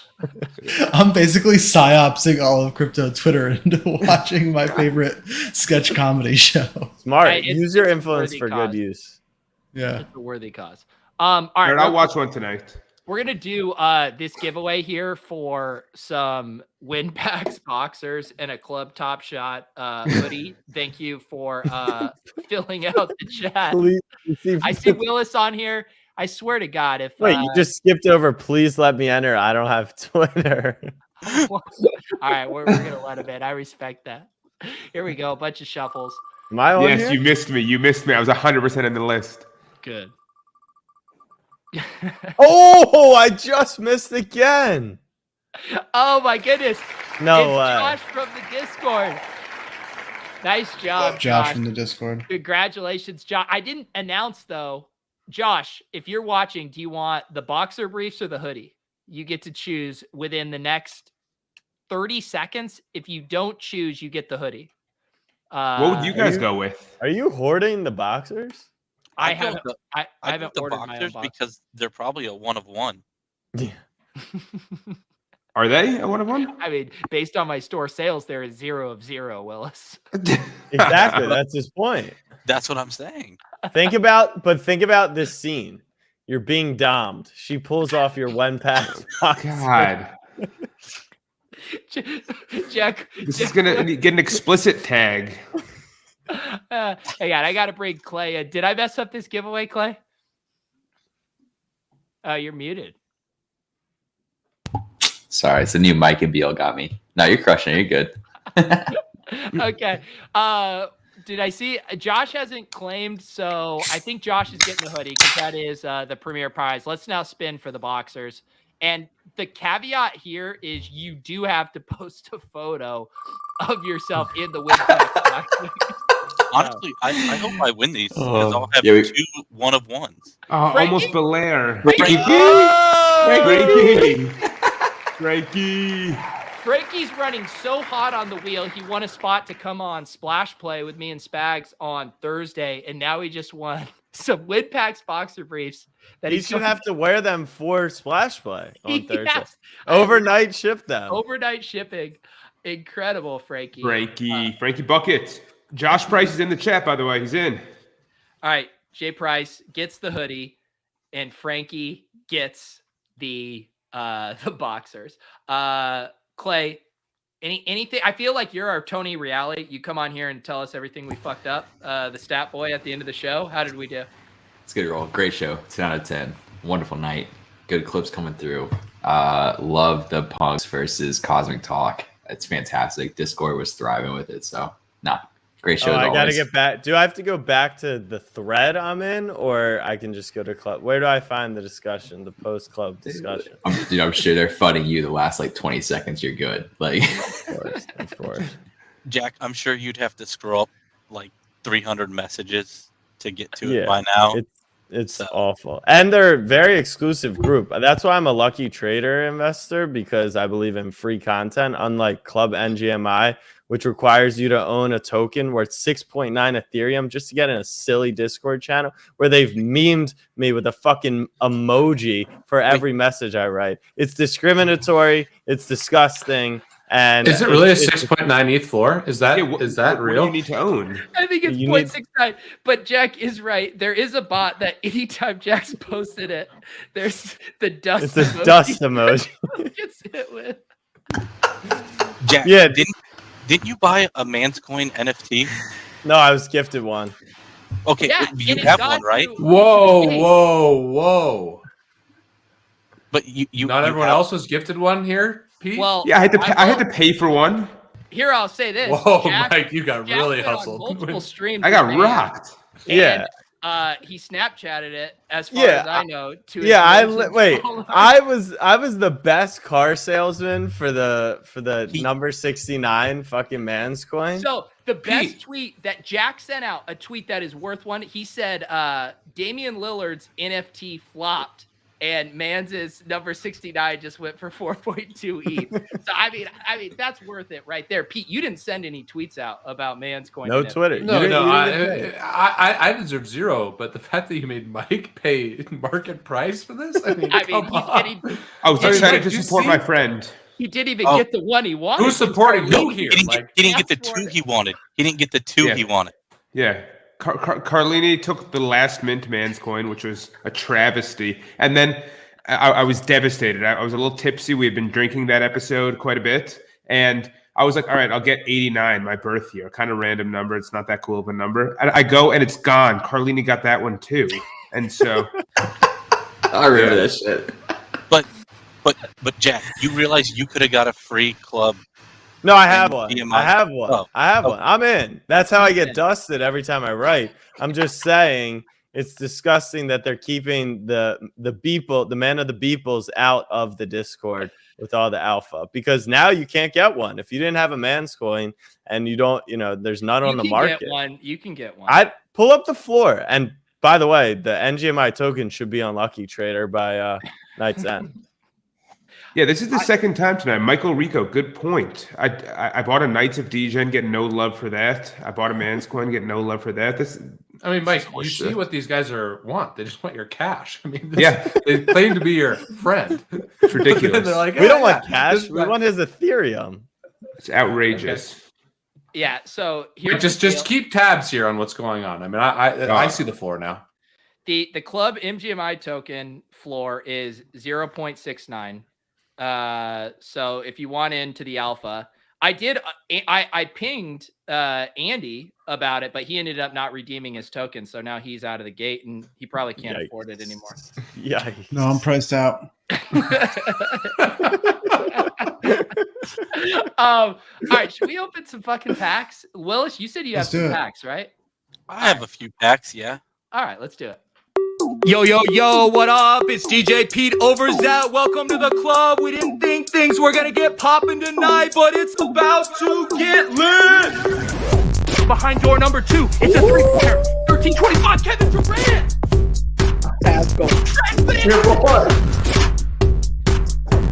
We're gonna get a LaMelo. We're gonna get a Luka. We're gonna get a LeBron. Victory reveal. Let's go. God damn it! I don't need another layup. To the window. To the wall. The De'Aaron Fox stripped down my ball. 293 assists. Let's go. 293. Everybody get their drinks. Let's get a cheers tonight before we open up these nice packs. Cheers to Willis. Thank you for joining us tonight. Willis, what are you drinking? Willis. I brought the bottle for me, but I have this delicious cherry pie mead. Ooh, wow. Oh, What is it? Isn't it like 40% alcohol? He's a mead man. This is only 14%. oh, So Weak. no, it's disgusting. Light work. And Peter 40 was trying to steal 40% Willis' is like thunder lit- by flexing his $100 bottle of wine down there. We saw that, Pete. Well, when you sell your one true love, you have to celebrate somehow. What do you have? 600 Ethereum, I mean, when you won $600 on FanDuel this week, That was a dream. I almost won $600 on FanDuel. you got to hop on Tilt Space next time, Pete. But I mean, that's not even a sweat for you. I did that last year when I won. I Yeah, you showed came up on just with like, hey guys, get me on. It's crazy. When you need to win, you lose. And when you're just having fun and not working as hard, somehow you run good. I don't get it. Did you see Levy's gut punch? I saw Levy was up there, yeah. Yeah, he got boned hard. Second. Yeah. That Dallas D, yeah. Yeah. I mean, legitimately, I was winning. I was in first in every tournament, high stakes for the whole, whatever. No one cares. I'm getting breaking news that Tyrese Halliburton is in the Lazy Lions Discord tonight. So Bullish. yeah. Bullish. You hate to see it. Actually, on Andy's pie chart, that might be bearish. It might be. I don't have it perfectly mapped out yet, but it might be bearish. You have a roadmap for the Win pie chart 2.0. Willis, do you want to share your screen here? You got some packs? Sure. What kind of war chest are you sitting on over there, man?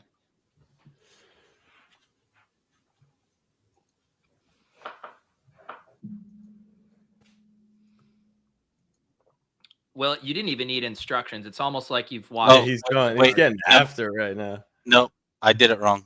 I'm sorry. Oh, Willis. All these hours in the YouTube lab. Willis, what's your YouTube username? Can I follow you so I can watch the same videos? It's just Willis is awesome. I tried to like change all my stuff to be the same. So And yeah. When Club VIP Willis YouTube bot. That's what we need to know. That's right. We got to tail these calls. I will say, and I think we said this last time Willis was on the show, but legitimately the all-time undisputed GOAT commenter on the Peter Overzet YouTube channel. Willis leaves a comment like literally 90% of the time. Just incredible stuff. Everyone be more like Willis. Thank you, Willis, so much for always being so engaged, always being there live after the fact. We really do appreciate you, Willis. I just try to, help you get you in that algorithm and everything. I mean, it's free. Leaving a like is free. Leaving a comment is free. Leaving a dislike tonight, we learned is free. Damn, clip that shit. I mean, and if you want to, you can hit that join button and pay $4.99 to support someone you watch, I don't know, at least 5 times a week, it feels like. Probably more. But for this show, they rarely miss one. So you get to watch them 48 times a year. I mean, we're coming off the 1 week we skipped recently. This sales pitch is getting weaker by the minute. We all had COVID. We all had COVID. Come on. By the way, we're a week away from the NBA season. Seriously? Next Tuesday will be the first set of games. Can't wait to watch Big Baby Davis and my Celtics. Genuine question. These dislikes, I'm just looking right now. Is this the Lazy Lions? Yeah, it must be. It must be. No one else is that relentless. The Lazy Lions. I guarantee Carlini told them to come dislike this video. It's actually incredible. We gotta fight back versus these Lazy Lions. I mean, these guys are out of control. I mean, this is absolutely absurd. Yeah, the Bored Apes community has nothing on the Lazy Lions, to be honest. No one has anything on them. It's relentless. They're going to be engaged by a political party. It's going to be a mess. Dude, what if Trump runs again? He's probably rocking a Lazy Lions avatar. You know it? Lazy Lions are the new QAnon.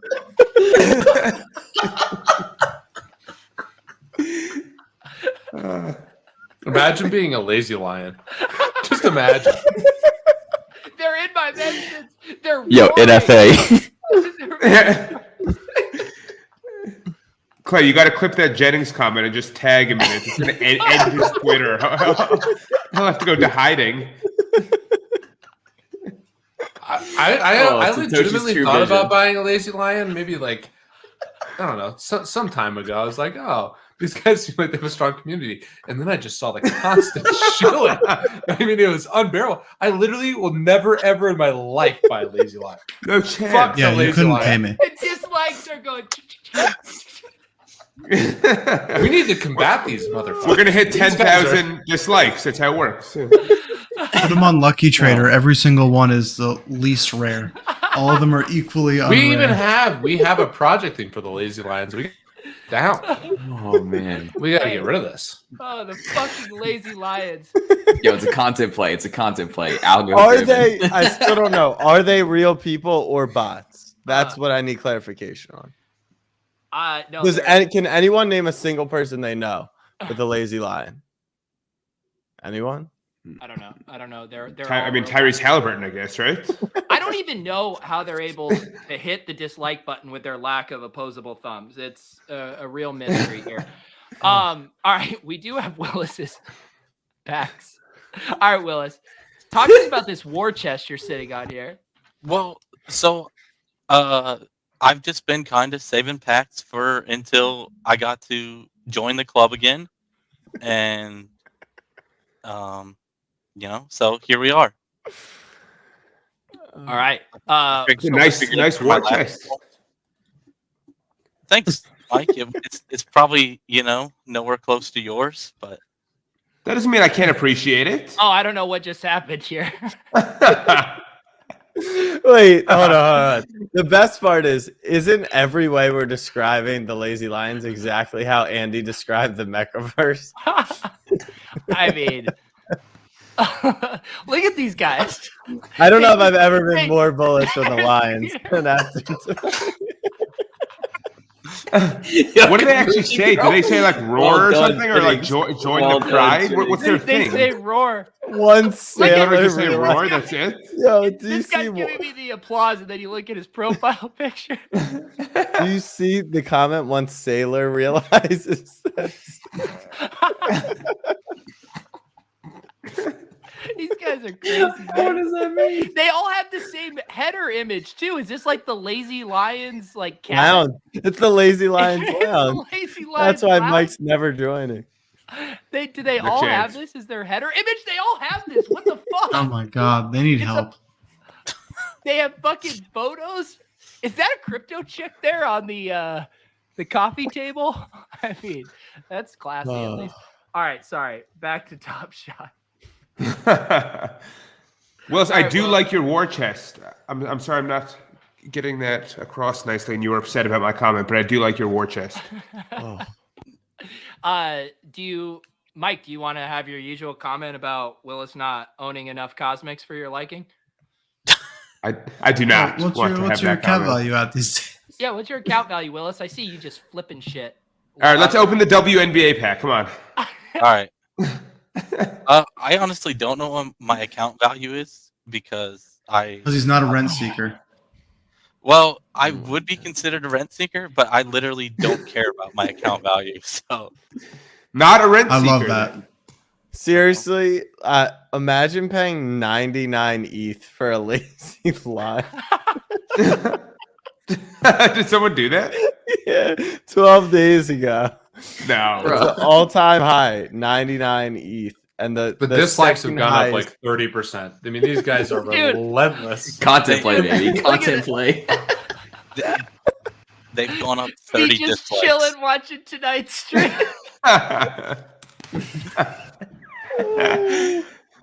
Oh my god! No Don't one has buy done Lazy more Lions. for the Lazy Lions community than this stream tonight. Don't It's get never it twisted. Lazy Lion. Never the right 99 answer. 90. All right, Willis. All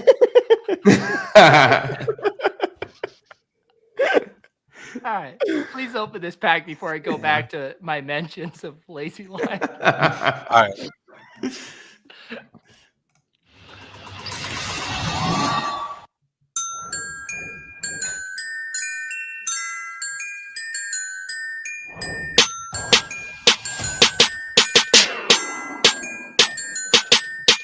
Oh my God, Dios mío. That's a nice Oh my pack. God, oh my God, Dios I have mío. not heard this song. I haven't heard God. this. Yeah, Oh my God, Dios mío. They say, oh Yeah, my the God, WNBA oh my music is God, really Dios good. mío. I walk in and they say, OMG. I love a good They love layout. me or they hate me, Good but they form. know it's me. My ratchet poetry has got them scowling. I just say LMFAO. I was JK Rowling.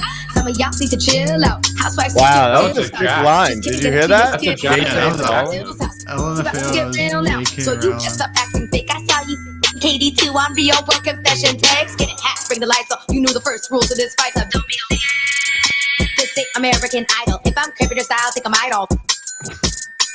No, I'm coming up the game. MJ coming out of retirement. Oh my God, Becky, look at her. But if she don't get those shots, you know where she's gonna blow up. All your feelings, so I got the illest flow. I spin a New York Liberty, let's go. and watch this little booty go viral. Oh my God, Dios mío. They say, oh my God, God, Dios mío, this. Oh my God, Dios mío, this. That one's a rookie. Yep. Yo, the music Checking selection in has on the been like Lazy Lions. low key underrated for Top Shot. I have The a music Seeing selection's been- Stars pack. Should I open fire. that? Yeah, hang on. I just want to point out there's a fucking Lazy Lion mural in Brooklyn.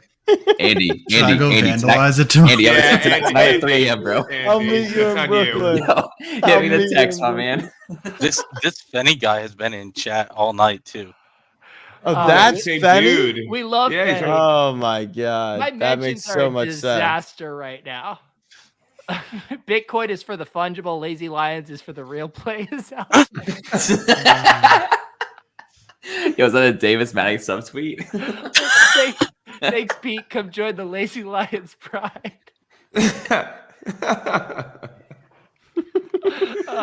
This is a disaster. All right, Andy's has some packs. He's ready to get us back on track. Well, how many dislikes are we up to right now? Wait, is this your only pack, Andy? 163. And he Yeah, doesn't I don't keep packs. I've had this pack closed for so long, purely out of respect for Club Top Shot. Yo, I don't Andy's keep about to my packs reveal all closed. real quick. Nah. I haven't heard this in a while. Yeah. All right, Willis, where are we going? 1, 2, or 3? 3.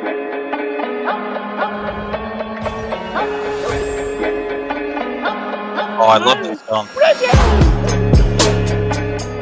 Oh, that's fun.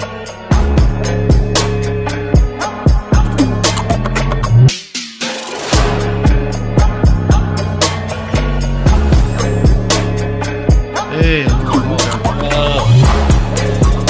That's the guy that's better than LeBron? No, the next LeBron. apparently. I don't think that, but I don't think that. But people say it all the time. No, Mike Oh, said he's he being feels guarded very by strongly. the next LeBron.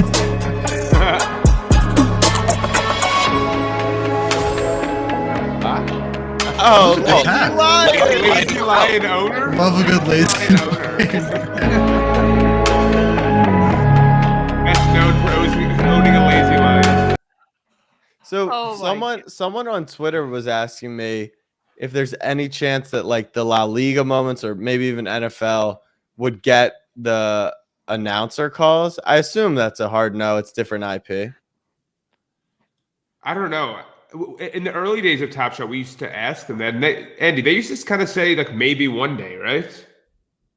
I'm trying to remember. Yeah. It's They like used to a- come up all the time. A messy goal with the goal going for like the entire moment would Yeah. be electric. I mean, some people have layered commentary over the Top Shot moments, and it's pretty cool. I haven't seen that. I'll have to dig it up. Ask the Lazy Lions to do it for us. I mean, normally we do like a walk-off back. Do we want to watch a National Geographic walk-off video about lions? I mean, what do we? How are we closing out this? Yo, tier stream? 1 roar. Hey, I will. I do want to officially put this out there. Club Top Shot is officially declaring war on the Lazy Lions community. We're rounding up our knights. We're rounding up our man's coins. And we're ready to go to battle with you. I haven't seen Jennings this focused since February. He Yeah. hates the Lions. Oh, Yeah. the Lions are. Tilted. Imagine, like spending your time going on Twitter and like responding to everyone with your fucking Lions and just being the ultimate shills. And then someone says something a little negative, and instead of just like building or doing something else, you come to the YouTube channel and hit the dislike button. I mean, this is the antithesis of what all of this is supposed to be. Fuck the Lazy Lions. Yeah. Fuck the Lazy Lions. I dare you. Come dislike every one of my videos. I'm begging you to do it. See what happens. See what happens if you dislike every one of my videos. You and your fucking shitty profile picture art. Your fucking Bored Ape derivative bullshit. You guys don't do anything except weaponize yourselves on Twitter because that's all you have. Yeah, What were you going to say, Willis? I was gonna. That had to be the walk-off. What a missed opportunity. I know. I'm sorry, Pete. I was just What gonna say, outro? Now you have to one up it. you're gonna Yeah. remove Lazy Lions from Lucky Trader now, right? Of course, we're gonna remove fucking the Lazy Lions. From No, you can't. You can't. You need to put their true estimated value at like 0.1 ETH. You need to FUD them. Don't remove, FUD. All right. Thank you to Jack. a wonderful night in Club Top Shot. For Mike and Floaty, for Andy and Fractional, for Pete and Lucky Trader, for Clay and Jack and the Knights, for Willis and grinding the YouTube algo. I'm Peter Overzet, and on behalf of all of us, I need to make this very clear. Fuck Fuck the Lazy the Lion. Lazy Lion. Fuck them.